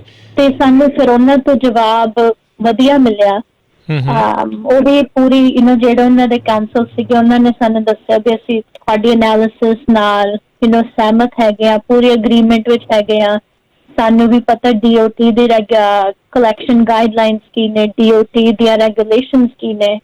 ਤੇ ਫਿਰ ਉਹਨਾਂ ਨੇ ਸਾਨੂੰ ਦੱਸਿਆ ਵੀ ਜਿਹੜਾ ਉਸ ਫੈਸਿਲਿਟੀ ਦਾ ਸੁਪਰਵਾਈਜ਼ਰ ਔਰ ਅਸਿਸਟੈਂਟ ਮੈਨੇਜਰ ਔਰ somebody ਉਹ ਕੰਟੈਕਟ ਕਰਨਗੇ ਤੇ ਆਪਾਂ ਫਿਰ ਇਹ ਡਰਗ ਟੈਸਟ ਨੂੰ ਸਕੈਡਿਊਲ ਕਰ ਸਕਦੇ ਹਾਂ। ਤੇ ਉਸ ਤੋਂ ਬਾਅਦ ਪਰਮਜੀਤ ਸਿੰਘ ਜੀ ਉੱਥੇ ਵਾਪਸ ਗਏ ਸੀ ਤੇ ਕੋਈ ਇਸ਼ੂ ਨਹੀਂ ਹੋਇਆ ਸੀ ਆਪਣਾ ਡਰਗ ਟੈਸਟ ਕਰਦੇ ਹਾਂ। ਓਕੇ, ਸੋ ਨਹੀਂ ਚਲੋ ਇਹ ਵਧੀਆ ਆ ਵੀ ਪਰ ਇਹ ਆ ਵੀ ਪਰਮਜੀਤ ਸਿੰਘ ਹੁਣਾਂ ਨੂੰ ਕੌਂਸਲ ਦੀ ਹੈਲਪ ਲੈਣੀ ਪਈ ਇਹ ਸਾਰੀਆਂ ਚੀਜ਼ਾਂ ਨੂੰ ਜਿਹੜਾ ਉਹ ਜਿਹੜਾ ਕਰਨ ਦੇ ਲਈ। ਜਿੱਦਾਂ ਇਹਨਾਂ ਨੇ ਪਹਿਲਾਂ ਦੱਸਿਆ, ਕਹਿੰਦੇ ਮੈਂ ਪਹਿਲਾਂ ਵੀ ਕਈ ਵਾਰੀ ਉੱਥੇ ਗਿਆ, ਉਦੋਂ ਕੋਈ ਇੱਦਾਂ ਦਾ ਇਸ਼ੂ ਉਹਨਾਂ ਨੂੰ ਕੋਈ ਪ੍ਰੋਬਲਮ ਜਿਹੜੀ ਉਹ ਨਹੀਂ ਸੀਗੀ। ਸੋ ਇਹ ਚੀਜ਼ ਜਿਹੜੀ ਕਿਉਂ ਵਾਪਰੀ ਆ? ਕੀ ਇਸ ਕੰਪਨੀ ਦੇ ਬਾਅਦ ਦੇ ਵਿੱਚ ਕੋਈ ਮੈਮੋ ਜਾਂ ਆਪਣੀਆਂ ਜਿੰਨੀਆਂ ਵੀ ਹੋਰ ਫੈਸਿਲਿਟੀਜ਼ ਆ ਉਹਨਾਂ ਨੂੰ ਇਹ ਇਨਫੋਰਮੇਸ਼ਨ ਸ਼ੇਅਰ ਕੀਤੀ ਆ ਵੀ ਭਾਈ ਗਾਂ ਤੋਂ ਜੇ ਕੋਈ ਸਿੱਖ ਇੱਦਾਂ ਆਉਂਦਾ ਆ ਜਿਸ ਦਾ ਕੋਈ ਇੱਦਾਂ ਆਰਟੀਕਲ ਆਫ ਫੇਥ ਹੈਗਾ, ਪੱਗ ਬੱਝੀ ਹੋਈ ਆ, ਵੀ ਉਸ ਨੂੰ ਇੱਦਾਂ ਨਾ ਕਿਹਾ ਜਾਵੇ? ਐਟਲੀਸਟ ਉਹਨਾਂ ਨੇ ਇਹ ਕਦਮ ਚੱਕਿਆ ਕਿ ਨਹੀਂ ਬਾਅਦ 'ਚ? ਸਾਡੀ ਪੂਰੀ ਉਮੀਦ ਹੈਗੀ ਵੀ ਐਟਲੀਸਟ ਜਿਹੜੀ ਉਹ ਫੈਸਿਲਿਟੀ ਆ ਕਿ ਉੱਥੇ ਜਿਹੜੇ ਹੋ ਸਕਦਾ ਵੀ ਜਿਹੜੇ EMPLOYEES ਸੀਗੇ ਜਾਂ ਜਿਹੜੀ ਸੁਪਰਵਾਈਜ਼ਰ ਸੀਗੀ ਉੱਥੇ ਕਿਸੇ ਨੂੰ ਕੋਈ ਰੈਗੂਲੇਸ਼ਨ ਜਾਂ ਕੋਈ ਨਵੀਂ ਪਾਲਿਸੀ ਦੀ ਮਿਸਅੰਡਰਸਟੈਂਡਿੰਗ ਹੋਏ, ਉਹਨਾਂ ਨੂੰ ਟ੍ਰੇਨਿੰਗ ਨਾ ਪੂਰੀ ਤਰ੍ਹਾਂ ਮਿਲੀ ਹੋਏ ਤੇ ਤਾਂ ਉਹਨਾਂ ਨੇ ਏਦਾਂ ਰਿਐਕਟ ਕੀਤਾ। ਬਟ ਸਾਡੀ ਪੂਰੀ ਉਮੀਦ ਹੈ ਵੀ ਸੀਨੀਅਰ ਕਾਉਂਸਲ ਨੇ ਅੱਗੇ ਜਿਹੜੇ ਸੁਪਰਵਾਈਜ਼ਰ ਸੀਗੇ ਉਹਨਾਂ ਸਾਰਿਆਂ ਨਾਲ ਗੱਲਬਾਤ ਕੀਤੀ ਹੋਣੀ ਤਾਂ ਕਿ ਏਦਾਂ ਦੀ ਕਿਸੇ ਹੋਰ ਨਾਲ ਏਦਾਂ ਦੀ ਘਟਨਾ ਨਾ ਵਾਪਰੇ ਜੀ। ਤੇ ਹਰ ਇੱਕ ਸਿਚੁਏਸ਼ਨ ਵਿੱਚ ਥੋੜਾ ਬਹੁਤਾ ਫਰਕ ਪੈ ਜਾਂਦਾ, ਰਾਈਟ। ਡਰਗ ਟੈਸਟਿੰਗ ਕਾਫੀ ਕਾਮਨ ਇਸ਼ੂ ਹੈਗਾ ਤੇ ਅਸੀਂ ਸਾਨੂੰ 20 ਸਾਲ ਹੋ ਚੱਲੇ ਇਹ ਇਸ਼ੂਜ਼ ਤੇ ਕੰਮ ਕਰਦੇ ਹਾਂ। ਸੋ ਜੇਕਰ ਕਿਸੇ ਨੂੰ ਵੀ ਕੋਈ ਪ੍ਰੋਬਲਮ ਹੋਵੇ ਡਰਗ ਟੈਸਟਿੰਗ ਦੇ ਰਿਲੇਟਡ ਸਾਨੂੰ ਜ਼ਰੂਰ ਕੰਟੈਕਟ ਕਰ ਸਕਦੇ ਹੋ। ਅਸੀਂ ਫ੍ਰੀ ਵਿੱਚ ਅਸਿਸਟੈਂਸ ਪ੍ਰੋਵਾਈਡ ਕਰਦੇ ਹਾਂ ਤੇ ਸਾਰਿਆਂ ਨੂੰ ਇਹ ਜਾਣਕਾਰੀ ਹੋਣੀ ਚਾਹੀਦੀ ਹੈ ਵੀ ਜਿਹੜੇ EMPLOYERS ਹੈਗੇ ਨੇ ਜਾਂ ਡਰਗ ਟੈਸਟਿੰਗ ਵਾਲੇ ਹੈਗੇ ਨੇ ਉਹਦੇ ਵਿੱਚ ਜਗ੍ਹਾ ਹੁੰਦੀ ਹੈ ਵੀ ਤੁਸੀਂ ਕਿਸੇ ਹੋਰ ਤਰੀਕੇ ਨਾਲ ਡਰਗ ਟੈਸਟ ਕਰ ਲਓ ਜਾਂ ਅਕੋਮੋਡੇਸ਼ਨ ਦੇ ਦਿਓ ਵੀ ਪਰ ਕਿਸੇ ਦੇ ਹੱਕਾਂ ਨੂੰ ਵਾਇਓਲੇਟ ਨਹੀਂ ਕਰਨਾ ਚਾਹੀਦਾ ਜੀ। ਸੋ ਪਰਮਜੀਤ ਸਿੰਘ ਜੀ, ਫਿਰ ਉਸ ਤੋਂ ਬਾਅਦ ਦੇ ਵਿੱਚ ਤੁਸੀਂ ਮੁੜ ਦੁਬਾਰਾ ਉਸੇ ਹੀ ਫੈਸਿਲਿਟੀ 'ਚ ਜਾ ਕੇ ਇਹ ਟੈਸਟ ਆਪਣਾ ਕੰਪਲੀਟ ਕੀਤਾ ਸੀ? ਹਾਂਜੀ, ਮੈਨੂੰ ਫਿਰ ਜਦੋਂ ਇਹਨਾਂ ਦੇ ਸਰਕੂਲੇਸ਼ਨ ਨੇ ਉਹਨਾਂ ਦੇ ਨਾਲ ਕੰਟੈਕਟ ਕੀਤਾ, ਸਾਰਾ ਇਹਨਾਂ ਨੇ ਗੱਲਬਾਤ ਕੀਤੀ ਈਮੇਲ ਵਗੈਰਾ ਥਰੂ ਸਾਰੀ, ਤਾਂ ਮੈਨੂੰ ਫਿਰ ਉਹਨਾਂ ਦੀ ਕਾਲ ਆ ਗਈ ਸੀਗੀ ਆਪਣਾ ਮੈਡਪੋਸਟ ਵਾਲਿਆਂ ਦੀ ਵੀ ਤੂੰ ਆ ਕੇ ਜਦੋਂ ਮਰਜੀ ਅਪਾਇੰਟਮੈਂਟ ਬਣਾ ਲਾ, ਜਾਂ ਜੇ ਤੂੰ ਵਾਕ ਇਨ ਆਉਣਾ ਵਾਕ ਇਨ ਆ ਕੇ ਜਦੋਂ ਮਰਜੀ ਆਪਣਾ ਯੂਰਿਨ ਟੈਸਟ ਕਰਾ ਲਾ।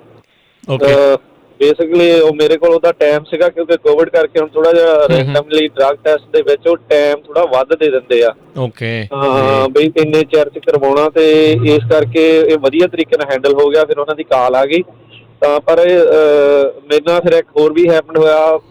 ਮੈਂ ਟਰਾਈ ਕਰ ਰਿਹਾ ਕਿਤੇ ਹੋਰ ਕੰਮ ਕਰਨ ਦੀ, ਕੋਈ ਵੱਡੀ ਕੰਪਨੀ ਆ ਤਾਂ ਉਹ ਟੈਸਟ ਕਰਦੇ ਆ ਵਾਲ ਕੱਢ ਕੇ, ਸਿਰ ਦੇ ਵਿੱਚੋਂ ਵਾਲ ਕੱਢ ਕੇ ਵੀ ਟੈਸਟ ਕਰਦੇ ਆ। ਤੋ ਮੈਂ ਉਹਨਾਂ ਨੂੰ ਕਿਹਾ, ਮੈਂ ਕਿਹਾ ਵੀ ਮੈਂ ਸਿਰ 'ਚੋਂ ਵਾਲ ਤਾਂ ਨਹੀਂ ਕਢਾਉਣਾ ਹੈਗਾ। ਤੇ ਉਹ ਕਹਿੰਦਾ ਵੀ ਚੱਲ ਠੀਕ ਹੈ, ਮੈਨੂੰ ਈਮੇਲ ਕਰ ਦੇ। ਤਾਂ ਉਹਨੇ ਮੈਨੂੰ ਦੁਬਾਰਾ ਉਹਨੇ ਹੋਰ ਅਰੇਂਜਮੈਂਟ ਕੀਤਾ। ਉਹ ਹੁਣ ਵਾਲ ਨਹੀਂ ਕੱਢਦੇ ਹੈਗੇ, ਕੋਈ ਡਿਫਰੈਂਟ ਤਰੀਕੇ ਨਾਲ ਮੇਰੇ ਖਿਆਲ ਨਹੁੰ ਦੇ ਵਿੱਚ ਨਹੁੰ ਕੱਟ ਕੇ ਕੁਛ ਏਦਾਂ ਕਰਦੇ ਆ। ਤਾਂ ਉਹ ਟੈਸਟ ਕਰਦੇ ਆ।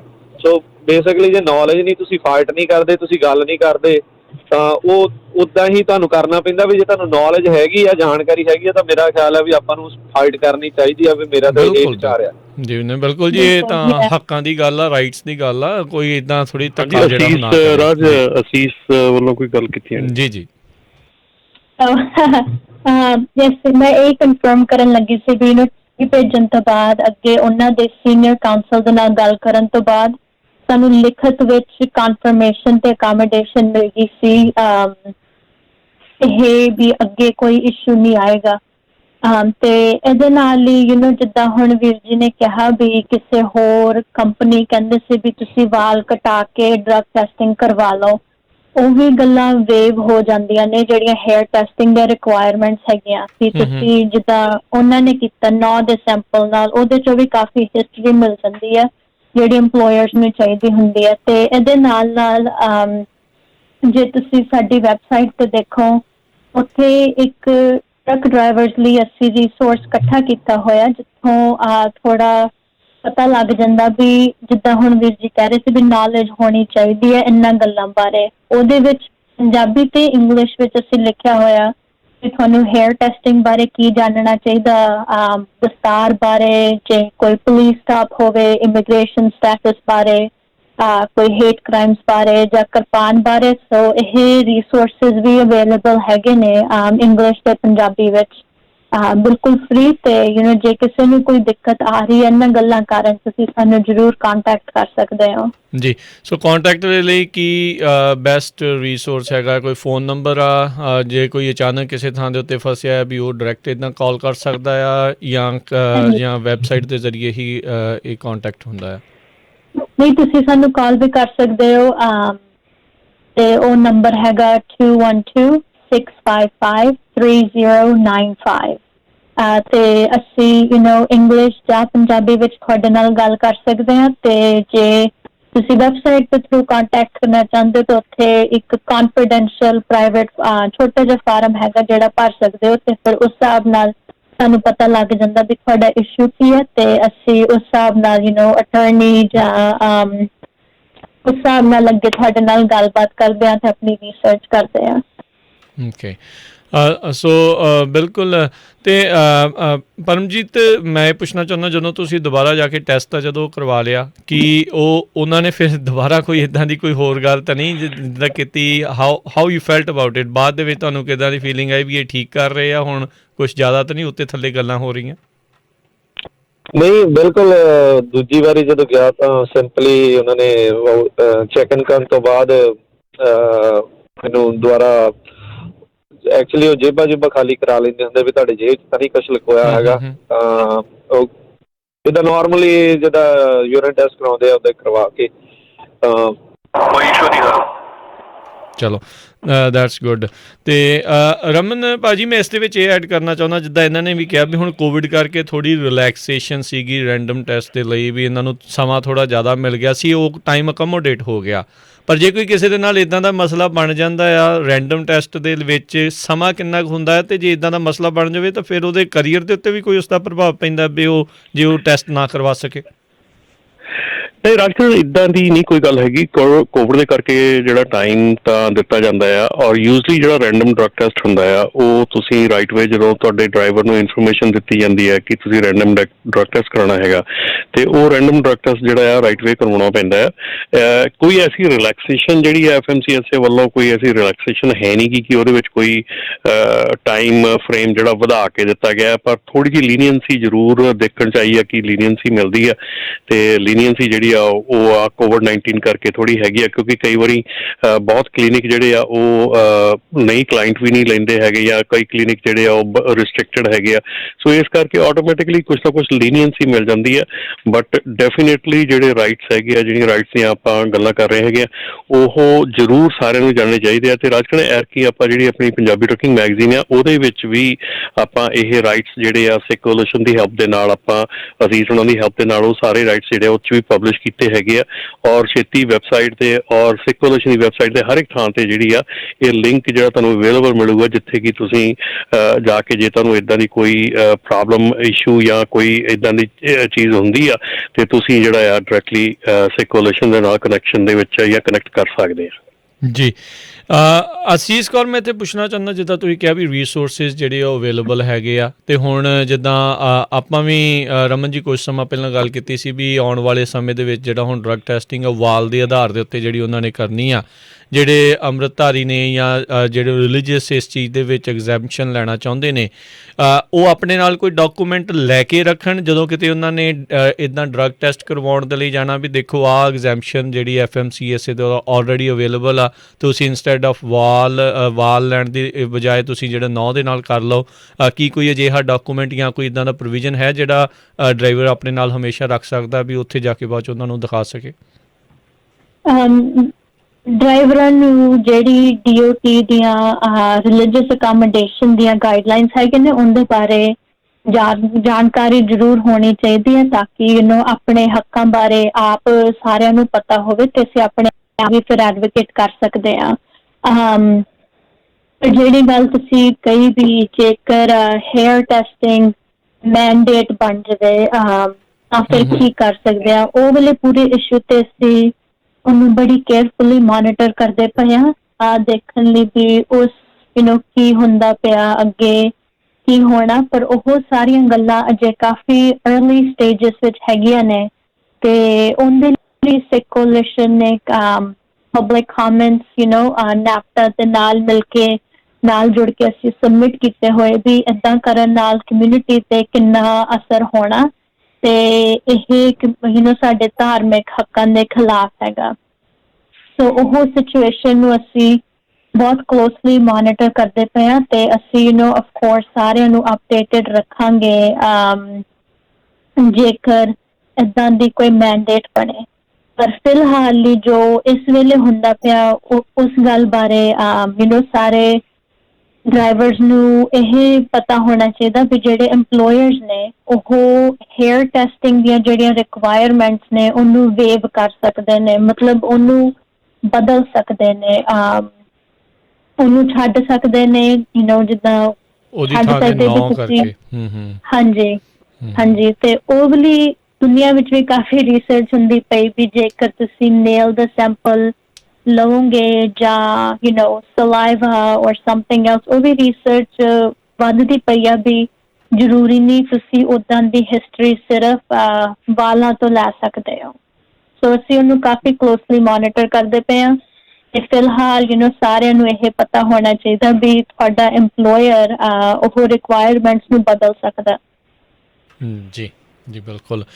ਸੋ ਬਿਲਕੁਲ ਸਰੋਤਿਓ, ਜੇ ਤੁਸੀਂ ਵੀ ਕਿਤੇ ਤੁਹਾਨੂੰ ਲੱਗਦਾ ਵੀ ਤੁਹਾਡੇ ਹੱਕਾਂ ਦੇ ਨਾਲ ਵਧੀਕੀਆਂ ਜਿਹੜੀਆਂ ਹੋ ਰਹੀਆਂ, ਅਤੇ ਸਿੱਖ ਕੋਲੀਸ਼ਨ ਵਾਲਿਆਂ ਦੇ ਨਾਲ ਤੁਸੀਂ ਸੰਪਰਕ ਕਰ ਸਕਦੇ ਹੋ। ਇਹ ਤਾਂ ਚਲੋ ਅੱਜ ਆਪਾਂ ਟਰੱਕਿੰਗ ਦੀ ਗੱਲ ਕਰ ਰਹੇ ਹਾਂ, ਪਰ ਹੋਰ ਵੀ ਕਈ ਥਾਵਾਂ ਦੇ ਉੱਤੇ ਜੇ ਤੁਹਾਨੂੰ ਡਿਸਕ੍ਰਿਮੀਨੇਸ਼ਨ ਆ ਜਾਂ ਕਿਸੇ ਤਰੀਕੇ ਦੀ ਇੱਦਾਂ ਦੀ ਤੁਹਾਨੂੰ ਲੱਗਦਾ ਵੀ ਧੱਕਾ ਜਿਹੜਾ ਤੁਹਾਡੇ ਨਾਲ ਕੀਤਾ ਗਿਆ ਹੈ, ਹੱਕ ਤੁਹਾਡੇ ਜਿਹੜੇ ਹੋਰ ਹਿਸਾਬ ਨਾਲ ਖੋਏ ਜਾ ਰਹੇ ਆ, ਤੁਸੀਂ ਇਹਨਾਂ ਦੀ ਟੀਮ ਦੇ ਨਾਲ ਸੰਪਰਕ ਕਰ ਸਕਦੇ ਹੋ। ਇਹਨਾਂ ਦਾ ਫ਼ੋਨ ਨੰਬਰ ਆ 2126553095 212 655 ਦੇ ਉੱਤੇ। ਅਤੇ ਜੇ ਸਰੋਤਿਓ ਤੁਸੀਂ ਕੋਈ ਕਾਲ ਕਰਕੇ ਤੁਹਾਡਾ ਵੀ ਕੋਈ ਕੁਐਸਚਨ ਹੈਗਾ ਹੈ, ਕੋਈ ਸਵਾਲ ਵੀ ਹੈਗਾ, ਤੁਸੀਂ ਉਹ ਵੀ ਜ਼ਰੂਰ ਕਾਲ ਕਰਕੇ ਜਿਹੜਾ ਟਰੱਕਿੰਗ ਦੇ ਬਾਰੇ ਹੋਵੇ ਅਤੇ ਜਾਂ ਇਸ ਚੀਜ਼ ਦੇ ਨਾਲ ਸੰਬੰਧਿਤ ਵੀ ਹੋਵੇ, ਉਹ ਵੀ ਤੁਸੀਂ ਕਾਲ ਕਰਕੇ ਪੁੱਛ ਸਕਦੇ ਹੋ। ਸਟੂਡੀਓ ਦੇ ਵਿੱਚ ਕਾਲ ਕਰਨ ਦੇ ਲਈ ਨੰਬਰ ਹੈ 408 272 5200 4082725200 ਦੇ ਉੱਤੇ। ਆਈ ਨੋ ਆਸੀਸ ਕੌਰ, ਇਹ ਇਸ ਦੇ ਨਾਲ ਤਾਂ ਸੰਬੰਧਿਤ ਨਹੀਂ ਹੈਗਾ, ਪਰ ਕਈ ਥਾਵਾਂ ਦੇ ਉੱਤੇ ਇਹ ਬਹੁਤ ਵਾਰੀ ਆਪਾਂ ਨੂੰ ਰਮਨ ਜੀ ਆਪਾਂ ਨੂੰ ਕਿੰਨੀ ਵਾਰੀ ਇਹ ਕੁਐਸਚਨ ਆਇਆ ਵੀ ਜਿਨ੍ਹਾਂ ਨੇ ਪੱਗ ਬੰਨੀ ਹੁੰਦੀ ਹੈ ਉਹਨਾਂ ਨੂੰ ਕਈ ਵਾਰੀ ਹਾਰਡ ਹੈਟ ਪਾਉਣ ਦੇ ਲਈ ਉੱਤੋਂ ਦੀ ਆਖ ਦਿੱਤਾ ਜਾਂਦਾ ਆ। ਸੋ ਬਹੁਤ ਸਾਰੀਆਂ ਟਰੱਕਿੰਗ ਕੰਪਨੀਜ਼ ਦੇ ਵਿੱਚ ਵੀ ਕਈ ਵਾਰੀ ਹੁੰਦਾ ਹੈ ਕੋਈ ਅਜਿਹੀਆਂ ਥਾਵਾਂ ਦੇ ਉੱਤੇ ਜਿਹੜਾ ਉਹ ਕਹਿੰਦੇ ਨੇ ਕਿ ਉਸ ਟਾਈਮ ਦੇ ਉੱਤੇ ਆਪਣੇ ਜਿਨ੍ਹਾਂ ਨੇ ਖਾਸ ਕਰਕੇ ਪੱਗ ਬੰਨੀ ਹੁੰਦੀ ਆ ਉਹਨਾਂ ਨੂੰ ਵੀ ਐਕਸੈਪਸ਼ਨ ਹੁੰਦੀ ਆ ਵੀ ਹਾਰਡ ਹੈਟ ਨਾ ਰੱਖਿਆ ਜਾਵੇ ਉਹਦੇ ਉੱਤੋਂ ਦੀ। ਸਰ ਤੁਸੀਂ ਉਹ ਰਿਪੀਟ ਕਰ ਸਕਦੇ ਹੋ, ਮੇਰਾ ਸਿਗਨਲ ਥੋੜਾ ਖਰਾਬ ਹੋ ਰਿਹਾ ਸੀ ਜੀ। ਸੋ ਮੈਂ ਕਹਿ ਰਿਹਾ ਸੀਗਾ ਵੀ ਕਈ ਥਾਵਾਂ ਦੇ ਉੱਤੇ ਹਾਰਡ ਹੈਟ ਜਿਹੜਾ ਆ ਬਹੁਤ ਸਾਰੇ ਜਿਨ੍ਹਾਂ ਨੇ ਪੱਗ ਬੰਨੀ ਹੁੰਦੀ ਆ ਉਹਨਾਂ ਨੂੰ ਉਹਦੇ ਉੱਤੋਂ ਦੀ ਪਾਉਣ ਦੇ ਲਈ ਆਖ ਦਿੱਤਾ ਜਾਂਦਾ ਆ। ਕੀ ਆਪਣੇ ਕੋਲ ਅਜਿਹਾ ਕੋਈ ਐਗਜ਼ੈਂਪਸ਼ਨ ਹੈਗਾ ਆ ਰਿਲੀਜੀਅਸ ਬੇਸ ਦੇ ਉੱਤੇ ਵੀ ਪੱਗ ਦੇ ਉੱਤੋਂ ਦੀ ਹਾਰਡ ਹੈਟ ਜਿਹੜਾ ਪਾਉਣ ਦੀ ਐਗਜ਼ੈਂਪਸ਼ਨ ਮਿਲ ਸਕੇ? ਹਾਂਜੀ, ਸੋ ਇਹਦੇ ਬਾਰੇ ਵੀ ਬਿਲਕੁਲ employers ਨੂੰ ਉਹ ਜਿਹੜੀਆਂ ਰਿਕੁਆਇਰਮੈਂਟਸ ਹੈਗੀਆਂ ਨੇ ਉਹ ਛੱਡ ਦੇਣੀਆਂ ਚਾਹੀਦੀਆਂ, ਜਾਂ ਜੇ ਕੋਈ employer ਜਾਂ ਤੁਹਾਡਾ ਕਲਾਇੰਟ ਹੈ ਜਿੱਥੇ ਤੁਸੀਂ ਲੋਡ ਖੜਨਾ ਜਾਂ ਜਿੱਥੇ ਚੁੱਕਣਾ, ਜੇ ਉਹ ਰਿਕੁਆਇਰ ਕਰਦੇ ਨੇ ਵੀ ਦਸਤਾਰ ਜਿਹੜੇ ਸਿੱਖ ਦਸਤਾਰ ਸਜਾਉਂਦੇ ਵੀ ਉਹ ਤੇ ਹਾਰਡ ਹੈਟ ਪਾਉਣ, ਉਹ ਵੀ ਸਾਨੂੰ ਕੰਟੈਕਟ ਕਰ ਸਕਦੇ ਨੇ। ਉਸ ਬਾਰੇ ਥੋੜਾ ਜਨਰਲੀ ਵਿੱਚ ਗੱਲ ਕਰਨਾ ਮੁਸ਼ਕਿਲ ਹੈ ਕਿਉਂਕਿ ਉਹ ਕਾਫੀ ਕੇਸ ਬਾਈ ਕੇਸ ਸਿਚੁਏਸ਼ਨ ਹੁੰਦਾ ਵੀ ਤੁਸੀਂ ਕਿੱਥੋਂ ਆ ਰਹੇ ਹੋ, ਕਿੱਥੇ ਜਾ ਰਹੇ ਹੋ, ਕਿਹੜੀ ਸਟੇਟ ਵਿੱਚ ਹੈਗੇ ਹੋ। ਸੋ ਪਰ ਉੱਥੇ ਵੀ employers ਨੂੰ ਜ਼ਰੂਰ ਉਹ ਰਿਕੁਆਇਰਮੈਂਟਸ ਛੱਡ ਦੇਣੀਆਂ ਚਾਹੀਦੀਆਂ, ਬਦਲ ਦੇਣੀਆਂ ਚਾਹੀਦੀਆਂ ਜੀ। ਠੀਕ ਹੈ। ਸੋ ਰਮਨ ਜੀ ਤੁਸੀਂ ਇਸ ਚੀਜ਼ ਦੇ ਵਿੱਚ ਕੁਝ ਹੋਰ ਐਡ ਕਰਨਾ ਚਾਹੁੰਦੇ ਹੋ? ਡੈਫੀਨੇਟਲੀ ਰਾਜ, ਇਹਦੇ ਵਿੱਚ ਸਾਰਿਆਂ ਨਾਲੋਂ ਜਿਹੜੀ ਜ਼ਰੂਰੀ ਚੀਜ਼ ਹੈ ਜਿਹੜੀ ਕਿ ਅਸੀਸ ਨੇ ਦੱਸਿਆ ਕਿ ਜਿਸ ਤਰ੍ਹਾਂ ਅਸੀਂ ਸੈਕੂਲੇਸ਼ਨ ਦੀ ਵੈਬਸਾਈਟ 'ਤੇ ਵੀ ਜਿਹੜੇ ਡਰਾਈਵਰ ਰਾਈਟਸ ਹੈਗੇ ਆ, ਟਰੱਕਰ ਦੇ ਰਾਈਟਸ ਹੈਗੇ ਆ, ਉਹਦੇ ਬਾਰੇ ਦੇ ਵਿੱਚ ਗੱਲ ਕੀਤੀ ਗਈ ਹੈ। ਇੱਦਾਂ ਹੀ ਆਪਾਂ ਆਪਣੀ ਮੈਗਜ਼ੀਨ ਦੇ ਵਿੱਚ ਵੀ ਕਿ ਜਿੱਦਾਂ ਕਿਹਾ ਕਿ ਪ੍ਰਿੰਟ ਕੀਤਾ ਹੈਗਾ। ਸੋ ਉਹ ਬੇਸਿਕਲੀ ਇਸ ਵੇਲੇ ਜਿਹੜਾ ਬਹੁਤ ਜ਼ਰੂਰੀ ਹੈਗਾ ਕਿ ਜਦੋਂ ਤੁਸੀਂ ਸੜਕ 'ਤੇ ਜਾਂਦੇ ਆ, ਤੁਹਾਨੂੰ ਕੋਈ ਪੁਲਿਸ ਵਾਲਾ ਰੋਕਦਾ ਆ, ਤੁਹਾਨੂੰ ਕੋਈ ਵੀ ਇੱਦਾਂ ਦੀ ਸਿਚੁਏਸ਼ਨ ਆਉਂਦੀ ਆ, ਉਹਨਾਂ ਸਿਚੁਏਸ਼ਨਸ ਦੇ ਵਿੱਚ ਤੁਹਾਨੂੰ ਕਿੱਦਾਂ ਰਿਐਕਟ ਕਰਨਾ ਚਾਹੀਦਾ, ਤੁਹਾਨੂੰ ਕਿਹੜੇ ਜਵਾਬ ਦੇਣੇ ਚਾਹੀਦੇ ਆ, ਤੇ ਕਿੱਦਾਂ ਤੁਹਾਨੂੰ ਉਹ ਹੈਂਡਲ ਕਰਨੀ ਚਾਹੀਦੀ ਹੈ ਸਿਚੁਏਸ਼ਨ, ਕਿਹੜੀ ਚੀਜ਼ ਉਹ ਤੁਹਾਡੇ ਕੋਲੋਂ ਪੁਲਿਸ ਜਿਹੜੀ ਆ ਉਹ ਮੰਗ ਸਕਦੀ ਆ, ਕਿਹੜੀ ਚੀਜ਼ ਉਹ ਤੁਹਾਡੇ ਕੋਲੋਂ ਤੁਸੀਂ ਉਹਨੂੰ ਮਨਾ ਕਰ ਸਕਦੇ ਦੇਣੋਂ, ਡੀਟੇਲ ਦੇ ਵਿੱਚ ਇਹ ਗੱਲ ਕੀਤੀ ਗਈ ਹੈ। ਸੋ ਮੇਰੇ ਖਿਆਲ ਦੇ ਵਿੱਚ ਸਾਰਿਆਂ ਨਾਲੋਂ ਵੱਡੀ ਚੀਜ਼ ਆ ਅਵੇਅਰਨੈਸ। ਜੇ ਅਵੇਅਰਨੈਸ ਹੈਗੀ ਆ, ਜੇ ਤੁਹਾਨੂੰ ਪਤਾ ਕਿ ਤੁਹਾਡੇ ਹੱਕ ਕੀ ਆ, ਤੇ ਮੇਰੇ ਖਿਆਲ ਦੇ ਵਿੱਚ ਜਿਹੜੀ ਇਹ ਇੱਦਾਂ ਦੀਆਂ ਜਿਹੜੀਆਂ ਹਰਕਤਾਂ ਆ, ਇੱਦਾਂ ਦੀਆਂ ਪ੍ਰੋਬਲਮਸ ਆ, ਉਹ ਬਿਲਕੁਲ ਜਿਹੜੀਆਂ ਉਹ ਬਹੁਤ ਘੱਟ ਜਾਣਗੀਆਂ। ਕਿਉਂਕਿ ਜਦੋਂ ਪ੍ਰੋਬਲਮ ਇਹ ਪੈਂਦੀ ਹੈ ਕਿ ਜਦੋਂ ਸਾਨੂੰ ਕੋਈ ਰੋਕਿਆ ਜਾਂਦਾ ਜਾਂ ਕਿਤੇ ਸਾਨੂੰ ਗੱਲ ਕੀਤੀ ਜਾਂਦੀ ਆ ਪੁਲਿਸ ਵੱਲੋਂ ਜਾਂ ਕਿਸੇ ਵੱਲੋਂ ਵੀ, ਤੇ ਉਦੋਂ ਜਿਹੜਾ ਪ੍ਰੋਬਲਮ ਆਉਂਦੀ ਆ ਕਿ ਸਾਨੂੰ ਹੱਕ ਨਾ ਪਤਾ ਹੋਣ ਕਰਕੇ ਅਸੀਂ ਉੱਥੇ ਜਵਾਬ ਨਹੀਂ ਦੇ ਪਾਉਂਦੇ, ਤੇ ਉਹ ਸਿਚੁਏਸ਼ਨ ਕ੍ਰੀਏਟ ਹੋ ਜਾਂਦੀ ਹੈ। ਸੋ ਅਵੇਅਰਨੈਸ ਜਿਹੜੀ ਆ ਬਹੁਤ ਜ਼ਰੂਰੀ ਆ। ਜੀ ਬਿਲਕੁਲ। ਆਪਣੇ ਨਾਲ ਕਾਲਰ ਜੁੜੇ ਨੇ ਜਰਨੈਲ ਸਿੰਘ ਜੀ, ਉਹ ਗੱਲ ਕਰਨਾ ਚਾਹੁੰਦੇ ਨੇ। ਸਤਿ ਸ਼੍ਰੀ ਅਕਾਲ ਜੀ, ਸਵਾਗਤ ਹੈ। ਸਤਿ ਸ੍ਰੀ ਅਕਾਲ ਬਾਈ ਜੀ, ਕੀ ਹਾਲ ਹੈ ਤੁਹਾਡਾ? ਹਾਂਜੀ ਠੀਕ ਹੈ ਜੀ। ਆ ਜਿਹੜੀ ਸੇਫਟੀ ਹੈਡ ਦੀ ਪ੍ਰੋਬਲਮ ਆ, ਮੈਂ ਇੱਕ ਵੇਅਰ ਹਾਊਸ ਤੇ ਲੋਡਿੰਗ ਵੀ ਕਰਦਾ, ਟਰੱਕ ਵੀ ਚਲਾਉਂਦਾ, ਸਾਨੂੰ 6 ਚੀਜ਼ਾਂ ਮਸਟ ਰਿਕੁਆਇਰ ਆ। Safety glass, safety hat, safety vest, safety shoe, ear protection. ਨਹੀਂ ਤਾਂ ਉਹ ਬਾਹਰ ਕੱਢ ਸਕਦੇ ਅਸੀਂ ਉਹਨਾਂ ਨੂੰ, ਆਪਣੇ ਲੋਡ ਨਹੀਂ ਕਰ ਸਕਦੇ, ਸਿੱਧੀ ਗੱਲ ਹੈ। ਇਹ ਰਿਕੁਆਇਰ ਆ ਉਹਨਾਂ ਦੀ, ਜਿੱਦਾਂ ਆਪਣੀ ਸੇਫਟੀ ਦੀ। ਮੈਂ ਜਦ ਪੱਗ ਬੰਨਦਾ ਪਰ ਮੈਂ ਥੱਲੇ ਛੋਟਾ ਦਵਾਲਾ ਬੰਨ ਕੇ ਹਾਰਡ ਹੈਟ ਪਾਉਣਾ। ਹੈਲੋ, ਹਾਂਜੀ ਠੀਕ ਹੈ ਜੀ। ਹਾਂਜੀ ਜੀ ਬਿਲਕੁਲ ਜੀ। ਇਹ ਜਿਹੜੀ ਡੈਫੀਨੇਟਲੀ ਜਿਹੜੀ ਚੀਜ਼ ਹੈਗੀ ਆ, ਇੱਕ ਵਾਰੀ ਆਪਾਂ ਤੁਸੀਂ ਆਫਲਾਈਨ ਅਸੀਸ ਨਾਲ ਗੱਲ ਕਰ ਸਕਦੇ ਹੈਗੇ ਡੀਟੇਲ ਦੇ ਵਿੱਚ, ਤੇ ਉਹਦੇ ਵਿੱਚ ਉਹ ਦੇਖ ਸਕਦੇ ਕਿ ਤੁਸੀਂ ਕਿਹੜੀ ਸਟੇਟ 'ਚ ਹੈਗੀ, ਕਿੱਦਾਂ ਹੈਗੇ ਆ, ਕੀ ਸਿਚੁਏਸ਼ਨ ਹੈਗੀ ਆ, ਤੇ ਉਹਨੂੰ ਦੇਖਦੇ ਹੋਏ ਜਿਹੜਾ ਆ ਤੁਹਾਡੇ ਨਾਲ ਉਹ ਡਿਸਕਸ਼ਨ ਕੀਤੀ ਜਾ ਸਕਦੀ ਹੈ ਕਿ ਉੱਥੋਂ ਦਾ ਜਿਹੜਾ ਤੁਹਾਡਾ ਸ਼ਿਪਰ ਹੈਗਾ ਉਹਦੇ ਨਾਲ ਕਿਹੜੀਆਂ ਜਿਹੜੀਆਂ ਗੱਲਬਾਤ ਕੀਤੀ ਜਾਵੇ ਤਾਂ ਕਿ ਐਗਜ਼ੈਂਪਸ਼ਨ ਮਿਲ ਸਕਦੀ ਹੈ ਕਿ ਨਹੀਂ। ਜੀ ਐਗਜ਼ੈਂਪਸ਼ਨ ਮਿਲੀ ਹੋਈ ਆ, ਐਗਜ਼ੈਂਪਸ਼ਨ ਹੈਗੀ ਆ ਰਾਜ। ਇਹ ਜਸਟ ਜਿਹੜੇ ਇੰਪਲੋਇਰਸ ਹੈਗੇ ਆ, ਸ਼ਿਪਰਸ ਆ, ਰਿਸੀਵਰਸ ਆ, ਉਹਨਾਂ ਨੂੰ ਸਿਰਫ ਇਹ ਹੁੰਦਾ, ਜਿੱਦਾਂ ਹੁਣ ਉਹ ਲੈਬ ਦੀ ਗੱਲ ਕੀਤੀ ਸੀ ਭਾਜੀ ਉਹਨਾਂ ਨੇ ਟੈਕਸਸ ਦੇ ਵਿੱਚ, ਉਹ ਲੈਬ ਨੂੰ ਨਹੀਂ ਸੀ ਪਤਾ ਉਸ ਕਾਨੂੰਨ ਦਾ, ਜਾਂ ਉਹਨਾਂ ਨੂੰ ਨਹੀਂ ਸਮਝ ਸੀਗੀ। ਸੋ ਇਹ ਸ਼ਿਪਰ ਰਿਸੀਵਰ ਹੈਗੇ ਆ, ਜਾਂ ਜਿਹੜੇ ਸਟੋਰਸ ਵਾਲੇ ਹੈਗੇ ਆ ਜਾਂ ਜਿੱਥੇ ਵੀ ਤੁਸੀਂ ਲੋਡਿੰਗ ਅਨਲੋਡਿੰਗ ਕਰਦੇ ਆ ਉਹਨਾਂ ਦੀ ਅਗਿਆਨਤਾ ਜਿਹੜੀ ਆ ਉਹ ਐਕਚੁਅਲੀ ਚੀਜ਼ ਹੁੰਦੀ ਆ। ਲਾਅ ਤਾਂ ਬਣਿਆ ਹੋਇਆ, ਐਗਜ਼ੈਂਪਸ਼ਨ ਹੈਗੀ ਆ, ਜਿਹੜੇ ਤੁਹਾਡੇ ਜਿਹੜੇ ਸਿੱਖੀ ਕਰਕੇ ਜਾਂ ਤੁਹਾਡੇ ਰਿਲੀਜਨ ਕਰਕੇ ਜਿਹੜੇ ਤੁਹਾਨੂੰ ਰਾਈਟਸ ਆ ਉਹ ਹੈਗੇ ਆ, ਪਰ ਰਾਈਟਸ ਦਾ ਪਤਾ ਹੋਣਾ ਜ਼ਰੂਰੀ ਆ ਤੇ ਉਹਨਾਂ ਲੋਕਾਂ ਨੂੰ ਦੱਸਣਾ ਜ਼ਰੂਰੀ ਆ। ਇਸ ਕਰਕੇ ਉਹਨਾਂ ਲਈ ਵੀ ਅਵੇਅਰਨੈਸ ਜ਼ਰੂਰੀ ਆ ਜਿਹੜੇ ਸ਼ਿਪਰ ਐਂਡ ਰਿਸੀਵਰਸ ਆ। ਜੀ ਬਿਲਕੁਲ। ਅਸੀਸ ਕੌਰ ਹੁਣਾਂ ਦੀ ਲਾਈਨ ਜਿਹੜੀ ਉਹ ਡਰੋਪ ਹੋ ਗਈ ਸੀਗੀ। ਅਸੀਸ ਤੁਸੀਂ ਗੱਲ ਸੁਣ ਸਕੇ ਸੀਗੇ ਕਿ ਨਹੀਂ ਜਿਹੜੀ ਇਹਨਾਂ ਨੇ ਗੱਲ ਕਰ ਰਹੇ ਸੀਗੇ? ਅਸੀਂ ਉਹ ਗੱਲ ਸੁਣ ਲਈ ਸੀ, ਪਰ ਅਸੀਂ ਜਿਹੜਾ ਸੀਮੈਂਟ ਦਾ ਕੰਮ ਕਰਦੇ ਹਾਂ ਜਾਂ ਰੇਲਾਂ ਦੇ ਵਿੱਚ ਕੰਮ ਕਰਦੇ ਹਾਂ ਜਾਂ ਲੀਹਾਈ ਆ, ਸਾਨੂੰ ਹੈਵ ਟੂ ਆ ਜੀ। ਉਹ ਕਹਿੰਦੇ ਨਹੀਂ ਇਹ ਤਾਂ ਬਾਹਰ ਕੱਢ ਦਿਓ, out of gate, out of business ਨਾ।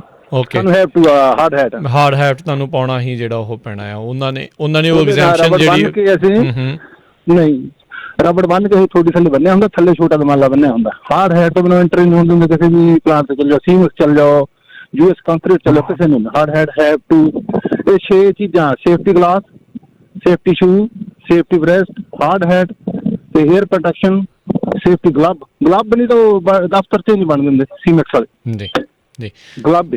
ਪਰ ਗਲਵ ਆਪਣਾ ਅਸੀਂ ਹੱਥ ਹੋੜ ਪਿਕ ਕਰਦੇ ਤਾਂ ਅਸੀਂ ਕਿੱਦਾਂ ਹਰ ਵੇਲੇ ਜੇਬ 'ਚ ਪਾ ਕੇ ਰੱਖੀਏ, ਪਰ ਉੱਥੇ ਹੈਵ ਟੂ ਆ, ਨੋ ਐਂਟਰੀ। ਜੀ ਥੈਂਕ ਯੂ ਜਰਨੈਲ ਸਿੰਘ ਜੀ। ਜੀ ਥੈਂਕ ਯੂ, ਮਿਹਰਬਾਨੀ ਆਪਣੀ ਜਿਹੜੀ ਹੈ। ਬਹੁਤ ਬਹੁਤ ਧੰਨਵਾਦ ਤੁਹਾਡਾ ਆਪਣੀ ਸਲਾਹ ਵਾਸਤੇ। ਜੀ ਮਿਹਰਬਾਨੀ, ਸ਼ੁਕਰੀਆ ਜੀ। ਸੋ ਸਤਿ ਸ਼੍ਰੀ ਅਕਾਲ ਜੀ। ਸੋ ਅਸੀਸ ਕੌਰ ਜੀ, ਜਿੱਦਾਂ ਇਹ ਦੱਸ ਰਹੇ ਨੇ ਆਪਾਂ ਨੂੰ ਵੀ ਇਹ ਸਿਚੁਏਸ਼ਨ ਜਿਹੜੀ ਆ ਉਹਨਾਂ ਦੇ ਨਾਲ ਜਿਹੜੀ ਉਹ ਹੈਗੀ ਆ। ਸੋ ਕਿਸ ਤਰੀਕੇ ਦੇ ਨਾਲ ਜੇ ਉਹ ਚਾਹੁੰਦੇ ਆ ਵੀ ਉਹ ਐਗਜ਼ੈਂਪਸ਼ਨ ਉਹਨਾਂ ਨੂੰ ਉਹ ਮਿਲੇ, ਹੋ ਸਕਦਾ ਹੈ ਕਿ ਨਹੀਂ। ਉੱਦਾਂ ਉਹਨਾਂ ਨੂੰ ਕਿਹਾ ਵੀ ਤੁਸੀਂ ਤੁਹਾਡੇ ਨਾਲ ਉਹ ਬਾਅਦ ਦੇ ਵਿੱਚ ਆਫ ਏਅਰ ਜਿਹੜੀ ਉਹ ਗੱਲ ਕਰ ਲੈਣ, ਤੁਹਾਡੇ ਨਾਲ ਕੰਟੈਕਟ ਕਰ ਲੈਣ ਵੀ ਦੇਖ ਲਓ ਵੀ ਜੇ ਕੋਈ ਐਗਜ਼ੈਂਪਸ਼ਨ ਹੋ ਸਕਦੀ ਹੈ ਕਿ ਨਹੀਂ। ਹਾਂਜੀ, ਉਹ ਅਜੇ ਲੱਗਦਾ ਬੈਡ ਵੈਦਰ ਦਾ ਅਸਰ ਪੈਂਦਾ ਪਿਆ, ਕਿਉਂਕਿ ਮੇਰੀ ਲਾਈਨ 2 ਵਾਰੀ ਡ੍ਰੌਪ ਹੋ ਗਈ। ਪਰ ਉਹ ਉਹਨਾਂ ਦੀ ਸਿਚੁਏਸ਼ਨ ਮੈਂ ਬਿਲਕੁਲ ਨਹੀਂ ਸੁਣੀ ਸੀ, but case by case situation ਹੁੰਦੇ ਜਿੱਥੇ ਅਸੀਂ ਦੇਖਦੇ ਹਾਂ ਵੀ ਉਹ ਕਿੱਥੇ ਕੰਮ ਕਰਦੇ ਨੇ, ਉਹਨਾਂ ਦੇ ਕੰਮ ਦੀ ਜਗ੍ਹਾ ਦੀ ਪਾਲਿਸੀਜ਼ ਰੈਗੂਲੇਸ਼ਨ ਕੀ ਨੇ, ਉਹ ਵਾਲੀ ਸਟੇਟ ਦੇ ਲਾਜ਼ ਕੀ ਨੇ, ਤੇ ਫਿਰ ਆਫ ਕੋਰਸ ਅਸੀਂ ਉਹਦੇ ਨਾਲ ਫੈਡਰਲ ਲਾਅ ਵੀ ਅਪਲਾਈ ਕਰਦੇ ਹਾਂ। ਸੋ ਇਹ ਸਾਰਾ ਕੁਛ ਕੇਸ ਬਾਈ ਕੇਸ ਹੁੰਦਾ ਤੇ ਸਾਡਾ ਇਹ ਮੰਨਣਾ ਵੀ ਸੇਫਟੀ ਤੇ ਸਾਡੇ ਧਾਰਮਿਕ ਹੱਕਾਂ ਵਿੱਚ ਉਹ ਦੋਨੇ ਮਿਲ ਕੇ ਕੰਮ ਕਰ ਸਕਦੇ ਨੇ। ਇਹ ਨਹੀਂ ਹੈ ਵੀ ਅਸੀਂ ਜਾਂ ਆਪਣੇ ਸਿਰਫ ਹੱਕਾਂ 'ਚ ਮੰਨਦੇ ਹਾਂ ਜਾਂ ਸਿਰਫ ਸੇਫਟੀ ਵਿੱਚ ਮੰਨਦੇ ਹਾਂ। ਦੋਨਾਂ ਵਿੱਚ ਆਪਾਂ ਦੋਨੇ ਵਿੱਚ ਕੰਮ ਕਰ ਸਕਦੇ ਹਾਂ। ਜੀ ਆਪਣੇ ਨਾਲ ਅਗਲੇ ਕਾਲਰ ਨੇ ਅਮਰੀਕ ਸਿੰਘ ਜੀ। ਹਾਂਜੀ ਸਤਿ ਸ਼੍ਰੀ ਅਕਾਲ। ਹਾਂਜੀ ਸਤਿ ਸ਼੍ਰੀ ਅਕਾਲ ਜੀ। ਸਤਿ ਸ਼੍ਰੀ ਅਕਾਲ। ਸਤਿ ਸ਼੍ਰੀ ਅਕਾਲ ਜੀ।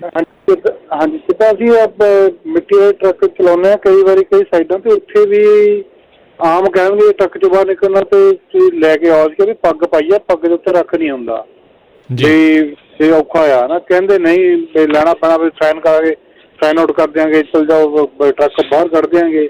ਪਿੱਛੇ ਫਾਇਰ ਵਾਲੀ ਜੋਬ ਚੱਲੀ ਸੀ ਪੈਰਾਡਾਈਜ਼, ਉੱਥੇ ਵੀ ਉਹਨਾਂ ਨੇ ਬਹੁਤ ਵਾਰ ਇੱਦਾਂ ਕੀਤਾ ਤੇ ਉਦੋਂ ਵੀ ਮੈਂ ਤੁਹਾਡੇ ਕਾਲ ਕੀਤੀ, ਤੁਸੀਂ ਨੰਬਰ ਦਿੱਤਾ ਸੀ। ਇੱਕ ਭਾਈ ਸਤਨਾਮ ਸਿੰਘ ਹੋਣੀ ਸੀ, ਉਹਨਾਂ ਨੂੰ ਮੈਂ ਸਾਰੀ ਦੀ ਹਿਸਟਰੀ ਸਾਰੀ ਗੱਲਬਾਤ ਉੱਥੇ ਸਾਰੀ ਲੋਕੇਸ਼ਨ ਦੱਸਿਆ ਸੀ। ਉਹ ਕਹਿੰਦੇ ਸੀ ਅਸੀਂ ਗੱਲ ਕਰਾਂਗੇ ਨਾ। ਇਹ ਅੱਜ ਵੀ ਆਮ ਤੌਰ ਤੇ ਕਰਦੇ ਆ ਤੇ ਟਰੱਕਾਂ ਵਾਲਿਆਂ ਨੂੰ। ਜਦ ਸਾਡੀ ਜੋਬ ਤਾਂ 10 ਮਿੰਟ ਉੱਦਾਂ ਕਿਤੇ ਦੇਖਣਾ ਹੁੰਦਾ ਬਾਹਰ ਨਿਕਲ ਕੇ ਵੀ ਕੋਈ ਲਿਬੜਿਆ ਤਾਂ ਨਹੀਂ ਕੰਟੇਨਰ ਟ੍ਰੇਲਰ ਪਿੱਛੋਂ ਜਾਂ ਕਿੱਦਾਂ ਸਾਫ਼ ਕਰਨ ਲਈ, ਤੇ ਜਾ ਕੇ ਉੱਥੇ ਕੋਈ ਕੰਸਟਰਕਸ਼ਨ ਵੀ ਨਹੀਂ ਚੱਲਦੀ ਹੁੰਦੀ। ਸਿਰਫ ਲੋਡ ਕਰਤਾ ਜਾਂ ਕੋਈ ਦੇਖਿਆ ਕਿ ਵੱਧ ਉੱਚਾ ਲੱਦਿਆ ਜਾਂ ਕਹਿਣਾ ਹੁੰਦਾ ਉਹਨੂੰ ਨਿਕਲ ਕੇ ਭਾਈ ਜ਼ਿਆਦਾ ਲੱਤਾ ਵੀ ਇੰਨਾ ਨਾ ਕਰੋ, ਇੰਨੇ ਲਈ ਉਹ ਕਹਿਣਗੇ ਨਹੀਂ ਐਂ ਨਹੀਂ ਕਰੋ। ਬਹੁਤ ਰਫ ਬੋਲਦੇ ਆ ਜ਼ਿਆਦਾਤਰ। ਇਹਦੇ ਲਈ ਵੀ ਕੋਈ ਗਾਈਡਲਾਈਨ ਹੋਵੇ ਤਾਂ ਜਾਂ ਕੋਈ ਹੋਰ ਤਾਂ ਪ੍ਰਿੰਟ ਕੱਢ ਕੇ ਅਸੀਂ ਕੋਈ ਰੱਖ ਛੱਡੀਏ ਟਰੱਕ 'ਚ ਜਾਂ ਕਿੱਦਾਂ ਵੀ ਆ। ਆਮ ਤੌਰ ਤੇ ਸਰਦਾਰ ਬੰਦੇ ਨੇ ਉਹ ਕਰਦੇ ਆ। ਜੀ ਥੈਂਕ ਯੂ। ਮੇਰੇ ਖਿਆਲ ਇੱਥੇ ਰਾਜਕਰਨ ਆਪਾਂ ਇੱਕ ਗੱਲ ਜ਼ਰੂਰ ਕਰੂੰਗਾ ਮੈਂ ਕਿ ਆਪਣੇ ਜਿੰਨੇ ਵੀ ਕਾਲਰ ਹੈਗੇ ਆ ਇੱਕ ਵਾਰੀ ਡੀਟੇਲ ਦੇ ਵਿੱਚ ਤੁਹਾਨੂੰ ਕਾਲ ਕਰਕੇ ਆਪਣਾ ਨੰਬਰ ਲੈ ਕੇ ਅਸੀਸ ਉਹਨਾਂ ਨੂੰ ਇੱਕ ਵਾਰੀ ਕਾਲ ਕਰ ਲੈਣ। ਇਹ ਪੈਰਾਡਾਈਜ਼ ਵਾਲੀ ਜਿਹੜੀ ਸਿਚੁਏਸ਼ਨ ਹੈਗੀ ਹੈ ਇਹ ਉਦੋਂ ਖੜੀ ਹੋਈ ਸੀ ਔਰ ਗੱਲ ਵੀ ਹੋਈ ਸੀ ਇਹਦੇ ਬਾਰੇ ਦੇ ਵਿੱਚ, ਪਰ ਸਿਚੁਏਸ਼ਨ ਜਿਹੜੀ ਆ ਉਹ ਕਿਸੇ ਤਰ੍ਹਾਂ ਉੱਥੋਂ ਕਿਉਂਕਿ ਕੰਮ ਬੰਦ ਹੋ ਗਿਆ ਸੀਗਾ ਮੁੜ ਕੇ। ਪਰ ਇਹ ਡੈਫੀਨੇਟਲੀ ਜਿਹੜੇ ਆਪਣੇ ਮਿੱਟੀ ਵਾਲੇ ਟਰੱਕ ਹੈ ਜਾਂ ਕੰਸਟਰਕਸ਼ਨ ਵਾਲੇ ਟਰੱਕ ਹੈ ਉੱਥੇ ਸਿਚੁਏਸ਼ਨ ਕਾਫੀ ਜ਼ਿਆਦਾ ਪੈਦਾ ਹੁੰਦੀ ਆ। ਸੋ ਡੈਫੀਨੇਟਲੀ ਆਫ ਏਅਰ ਅੰਦਰ ਅਸੀਸ ਹੁਣਾਂ ਨਾਲ ਗੱਲ ਕਰਕੇ ਇਹਨੂੰ ਅੱਗੇ ਵਧਾਇਆ ਜਾ ਸਕਦਾ ਗੱਲ ਨੂੰ, ਔਰ ਗੱਲ ਨੂੰ ਜਿਹੜਾ ਇਹਦਾ ਡੀਟੇਲ ਦੇ ਵਿੱਚ ਜਿਹੜਾ ਸੋਲੂਸ਼ਨ ਕੋਈ ਨਾ ਕੋਈ ਲੱਭਿਆ ਜਾ ਸਕਦਾ ਜੀ। ਆਈ ਥਿੰਕ ਇਹਦੇ ਵਿੱਚ ਮੈਂ ਇਹ ਵੀ ਚੀਜ਼ ਐਡ ਕਰਨਾ ਚਾਹੁੰਦਾ, ਜਿੱਦਾਂ ਅਮਰੀਕ ਸਿੰਘ ਹੁਣਾਂ ਨੇ ਇਹਨਾਂ ਨੂੰ ਇਹ ਪ੍ਰੋਬਲਮ ਜਿਹੜੀ ਆਈ ਆ, ਸੋ ਜਿੰਨੇ ਜ਼ਿਆਦਾ ਜਾਣੇ ਇਹਨਾਂ ਦੇ ਨਾਲ ਕੰਟੈਕਟ ਕਰਨਗੇ so they will have a stronger case, ਵੀ ਨਹੀਂ ਇਹ ਇੱਕ ਜਾਣੇ ਦੇ ਨਾਲ ਇਕੱਲੇ ਦੇ ਨਾਲ ਨਹੀਂ, ਕਈਆਂ ਦੇ ਨਾਲ ਜਿਹੜੀ ਆ ਇਹ ਸਿਚੁਏਸ਼ਨ ਜਿਹੜੀ ਉਹ ਬਣੀ ਪਈ ਆ। ਸੋ ਆਈ ਥਿੰਕ ਉਹ ਉਸ ਤਰੀਕੇ ਦੇ ਨਾਲ ਜਿਹੜਾ ਉਹ ਦੇਖਣਾ ਚਾਹੀਦਾ। ਸੋ ਆਸ਼ੀਸ਼ ਕੌਰ ਜੀ, ਜੇ ਇੱਦਾਂ ਦੀ ਜਿਹੜੀ ਸਿਚੁਏਸ਼ਨ ਦੇ ਵਿੱਚ ਜਿਹੜੇ ਕੋਈ ਫਸੇ ਨੇ, ਉਹ ਤੁਹਾਡੇ ਨਾਲ ਇਸੇ ਨੰਬਰ ਦੇ ਉੱਤੇ 2126553095 ਇੱਥੇ ਕੰਟੈਕਟ ਕਰ ਸਕਦੇ ਆ ਜਾਂ ਕੋਈ ਹੋਰ ਨੰਬਰ ਵੀ ਹੈਗਾ? ਹਾਂਜੀ ਬਿਲਕੁਲ, ਇਹ ਨੰਬਰ ਠੀਕ ਹੈ, ਤੁਸੀਂ ਇੱਥੇ ਸਾਨੂੰ ਕੰਟੈਕਟ ਕਰ ਸਕਦੇ ਹੋ। ਤੇ ਜਿੱਦਾਂ ਰਮਨ ਭਾਜੀ ਨੇ ਹੁਣੇ ਕਿਹਾ ਵੀ ਇਹ ਜਿਹੜੀ ਸਿਚੁਏਸ਼ਨ ਬਣਦੀ ਹੈ, ਤੇ ਜਿੱਦਾਂ ਤੁਸੀਂ ਵੀ ਕਿਹਾ ਵੀ ਜੇਕਰ ਇਕੱਠੇ ਹੋ ਕੇ ਪਤਾ ਲੱਗੇ ਵੀ ਕਿਹੜੀ ਇੰਡਸਟਰੀ ਵਿੱਚ ਕੀ ਕਿੱਦਾਂ ਚੱਲਦਾ ਪਿਆ, ਤੇ ਫਿਰ ਉਹਦਾ ਸੋਲੂਸ਼ਨ ਲੱਭਿਆ ਜਾ ਸਕਦਾ ਹੈ। ਇਸ ਗੱਲ ਤੋਂ ਮੈਨੂੰ ਆ ਵੀ ਯਾਦ ਆਉਂਦਾ ਵੀ ਜਿਹੜਾ ਸਾਡਾ JP ਹੰਟ ਵਾਲਾ ਕੇਸ ਸੀਗਾ, ਉਹਦੇ ਵਿੱਚ ਵੀ ਆਪਾਂ 4 ਡਰਾਈਵਰਾਂ ਨੂੰ ਇਕੱਠੇ, ਸਾਨੂੰ ਪਤਾ ਸੀ ਵੀ 4 ਸਿੱਖ ਭਰਾਵਾਂ ਨਾਲ ਲੱਗਾ ਹੋਇਆ, ਤੇ ਫਿਰ ਉਹ ਕੇਸ ਅਸੀਂ ਲੜਿਆ। ਸੋ ਇਹ ਵੀ ਪਤਾ ਹੋਣਾ ਚਾਹੀਦਾ ਵੀ ਇੰਡਸਟਰੀ ਵਿੱਚ ਕੀ ਹੁੰਦਾ ਪਿਆ, ਕਿੰਨੇ ਜਣਿਆਂ ਨਾਲ ਲੱਗਾ ਹੋਇਆ, ਤੇ ਆਪਾਂ ਕੀ ਕਰ ਸਕਦੇ ਹਾਂ ਸਾਰੇ ਜਣੇ ਮਿਲ ਕੇ। ਜੀ ਜੀ ਜੀ ਬਿਲਕੁਲ ਜੀ। ਅਤੇ ਸਮਾਂ ਵੀ ਆਪਣੇ ਜਿਹੜੇ ਪ੍ਰੋਗਰਾਮ ਦਾ ਜਿਹੜਾ ਹੁਣ ਸਮਾਪਤ ਆ, ਅਤੇ ਆਉਣ ਵਾਲੇ ਦਿਨਾਂ ਦੇ ਵਿੱਚ ਜਿਹੜੇ ਨੋ ਯੂਅਰ ਰਾਈਟਸ ਆ ਜਿਹੜੇ ਹੱਕ ਨੂੰ ਲੈ ਕੇ ਆ, ਹੋਰ ਕਿਹੜੇ ਕਿਹੜੇ ਹੱਕ ਹੈਗੇ ਆ, ਉਸ ਦੇ ਬਾਰੇ ਵੀ ਜਿਹੜੀ ਆ ਉਹ ਆਪਾਂ ਜਾਣਕਾਰੀ ਆ ਉਹ ਸਾਂਝੀ ਜਿਹੜੀ ਉਹ ਕਰਾਂਗੇ। ਸੋ ਅਸੀਸ ਕੌਰ ਜੀ, ਥੈਂਕ ਯੂ ਤੁਹਾਡਾ। ਪਰਮਜੀਤ ਸਿੰਘ ਜੀ, ਉਹਨਾਂ ਦਾ ਵੀ ਅਸੀਂ ਧੰਨਵਾਦ ਕਰਦੇ, ਉਹਨਾਂ ਨੇ ਆ ਕੇ ਆਪਣੀ ਜਿਹੜੀ ਸਟੋਰੀ ਆ ਉਹ ਸ਼ੇਅਰ ਕੀਤੀ, ਅਤੇ ਬਹੁਤ ਬਹੁਤ ਸ਼ੁਕਰੀਆ ਅਸੀਸ ਕੌਰ ਜੀ ਤੁਹਾਡਾ, ਤੁਸੀਂ ਸਾਡੇ ਨਾਲ ਜੁੜੇ, ਮਿਹਰਬਾਨੀ ਜੀ, ਥੈਂਕ ਯੂ ਜੀ। Thank you so much. Thank you ਜੀ। ਅਤੇ ਸ਼ੁਕਰੀਆ। ਅਤੇ ਰਮਨ ਜੀ, ਆਪਾਂ ਵੀ ਆਪਣੇ ਪ੍ਰੋਗਰਾਮ ਤੋਂ ਜਿਹੜਾ ਇਜਾਜ਼ਤ ਲੈਂਦੇ, ਪਰ ਉਸ ਤੋਂ ਪਹਿਲਾਂ ਜਿਹੜੀ ਲੇਟੈਸਟ ਬ੍ਰੇਕਿੰਗ ਨਿਊਜ਼ ਇਹ ਆ ਰਹੀ ਆ, ਨਵੇਂ ਐਨਰਜੀ ਡਿਪਾਰਟਮੈਂਟ ਦੇ ਹੈੱਡ ਜਿਹੜੇ ਨੇ ਉਹ ਮਿਸ਼ੀਗਨ ਦੇ ਸਾਬਕਾ ਗਵਰਨਰ ਜੈਨੀਫਰ ਗ੍ਰੈਮਹੋਲਮ, ਉਹਨਾਂ ਨੂੰ ਜਿਹੜਾ ਆ ਸੈਨੇਟ ਨੇ ਕਨਫਰਮ ਕਰ ਦਿੱਤਾ। ਇਹ ਜ਼ੀਰੋ ਐਮਿਸ਼ਨ ਵਹੀਕਲਸ ਦੇ ਕਾਫੀ ਵੱਡੇ ਜਿਹੜੇ ਐਡਵੋਕੇਟ ਹੈਗੇ ਨੇ, ਯਾਨੀ ਕਿ ਉਸ ਦੇ ਹੱਕ ਦੀ ਗੱਲ ਕਰਦੇ ਆ। ਸੋ ਆਪਾਂ ਮੰਨ ਸਕਦੇ ਹਾਂ ਵੀ ਆਉਣ ਵਾਲੇ ਦਿਨਾਂ ਦੇ ਵਿੱਚ, ਫਿਰ ਆਉਣ ਵਾਲੇ ਕੁਝ ਸਾਲਾਂ ਦੇ ਵਿੱਚ ਇਹ ਅਜੇ ਜ਼ੀਰੋ ਐਮਿਸ਼ਨ ਵਹੀਕਲ ਦੀ ਗੱਲ ਆ, ਅਤੇ ਓਬਵੀਅਸਲੀ ਫਿਰ ਟਰੱਕਿੰਗ ਦੇ ਉੱਤੇ ਵੀ ਇਸ ਦਾ ਜਿਹੜਾ ਅਸਰ ਦੇਖਿਆ ਜਾ ਸਕੂਗਾ। ਟਰੱਕਿੰਗ 'ਤੇ ਦੇਖੋ ਰਾਜਕਿਰਨ, ਆਪਾਂ ਨੂੰ ਜਿਹੜੀ ਗੱਲ ਹੈ ਕਿ ਸਾਡੀ ਸਪੈਸ਼ਲੀ ਆਪਾਂ ਗੱਲ ਕਰਦੇ ਜੇ ਕੈਲੀਫੋਰਨੀਆ ਦੀ, ਅਤੇ ਕੈਲੀਫੋਰਨੀਆ ਦੇ ਵਿੱਚ ਜਿਹੜਾ ਇਸ਼ੂ ਹੈਗਾ, ਇਹ ਬਹੁਤ ਚਿਰ ਦਾ ਭਖਿਆ ਹੋਇਆ, ਬਹੁਤ ਜ਼ੋਰ ਸ਼ੋਰ ਨਾਲ ਇੱਥੇ ਕੰਮ ਵੀ ਹੋਇਆ। ਪਿਛਲੇ 10 ਸਾਲਾਂ ਦੇ ਵਿੱਚ ਕੈਲੀਫੋਰਨੀਆ ਦੇ ਵਿੱਚ ਮੇਰੇ ਖਿਆਲ ਕਲੀਨੈਸਟ ਟਰੱਕ ਇਸ ਵੇਲੇ ਜੇ ਸਾਰੇ US ਦੀ ਗੱਲ ਕਰੀਏ, ਤੇ ਕੈਲੀਫੋਰਨੀਆ ਦੇ ਵਿੱਚ ਕਲੀਨੈਸਟ ਟਰੱਕ ਜਿਹੜੇ ਚੱਲਦੇ ਪਏ ਆ, ਔਰ ਇਹਦਾ ਭਾਰ ਬਹੁਤ ਪਿਆ ਸਾਡੀ ਇੰਡਸਟਰੀ ਦੇ ਉੱਤੇ। ਬਹੁਤ ਜਿਹੜਾ ਟਰੱਕਿੰਗ ਆ, ਉਹਨਾਂ ਨੂੰ ਆਪਣੇ ਟਰੱਕ ਜਿਹੜੇ ਆ ਉਹ ਚੇਂਜ ਕਰਨੇ ਪਏ ਆ, ਉਹ ਸਾਰਾ ਕੁਛ ਜਿਹੜਾ ਬਦਲਣਾ ਪਿਆ। ਪਰ ਜਿਹੜੀ ਇਹ ਗੱਲ ਹੈਗੀ ਆ ਕਿ ਜ਼ੀਰੋ ਐਮਿਸ਼ਨ ਦਾ ਟਰੱਕ ਦੇ ਉੱਤੇ ਵੀ ਸਿੰਪਲ ਹੈਗਾ ਕਿ ਜਿਹੜਾ ਇਸ ਵੇਲੇ ਡੀਜ਼ਲ ਦਾ ਟਰੱਕ ਹੈਗਾ, ਇਹਨੂੰ ਜ਼ੀਰੋ ਐਮਿਸ਼ਨ ਕਰਨਾ ਬਹੁਤ ਜ਼ਿਆਦਾ ਔਖਾ ਹੈਗਾ, ਇਹ ਜ਼ੀਰੋ ਐਮਿਸ਼ਨ ਨਹੀਂ ਹੋ ਸਕਦਾ। ਸੋ ਲਿਟਰਲੀ ਜਿਹੜੀ ਗੱਲ ਹੈਗੀ ਆ, ਜਿੱਦਾਂ ਆਪਾਂ ਕੈਲੀਫੋਰਨੀਆ ਦੇ ਵਿੱਚ ਗੱਲ ਹੋਈ ਆ ਕਿ ਇਲੈਕਟ੍ਰਿਕ ਟਰੱਕ ਦੇ ਉੱਤੇ ਗੱਲ ਜਾ ਰਹੀ ਆ, ਸੋ ਅਲਟੀਮੇਟਲੀ ਜਿਹੜਾ ਗੋਲ ਹੈਗਾ ਆ ਉਹ ਇਲੈਕਟ੍ਰਿਕ ਟਰੱਕ ਦਾ ਹੈਗਾ। ਸੋ ਇਕੁਇਪਮੈਂਟ ਜਿਹੜਾ ਹੈਗਾ ਆ ਉਹ, ਜਿੱਦਾਂ ਕਿ ਕੈਲੀਫੋਰਨੀਆ ਦੇ ਵਿੱਚ ਪਿਛਲੇ 10 ਸਾਲਾਂ ਦੇ ਵਿੱਚ, ਇਸ ਵੇਲੇ ਕੈਲੀਫੋਰਨੀਆ 'ਚ 7 ਸਾਲ ਤੋਂ ਪੁਰਾਣਾ ਟਰੱਕ ਨਹੀਂ ਚੱਲ ਸਕਦਾ, ਠੀਕ ਹੈ ਨਾ। ਸੋ ਇਸ ਕਰਕੇ ਜਿਹੜਾ ਇਹ ਸਿਸਟਮ ਹੈਗਾ, ਜੇ ਜਿਹੜੇ ਆਪਣੇ ਹੁਣ ਨਵੇਂ ਚੀਫ ਆਏ ਆ ਐਨਰਜੀ ਡਿਪਾਰਟਮੈਂਟ ਦੇ, ਉਹਨਾਂ ਦੇ ਵਿੱਚ ਜਿੱਦਾਂ ਤੁਸੀਂ ਗੱਲ ਕੀਤੀ ਕਿ ਉਹਦੇ ਵੱਲ ਨੂੰ ਝੁਕਾਅ ਆ ਉਹਨਾਂ ਦਾ।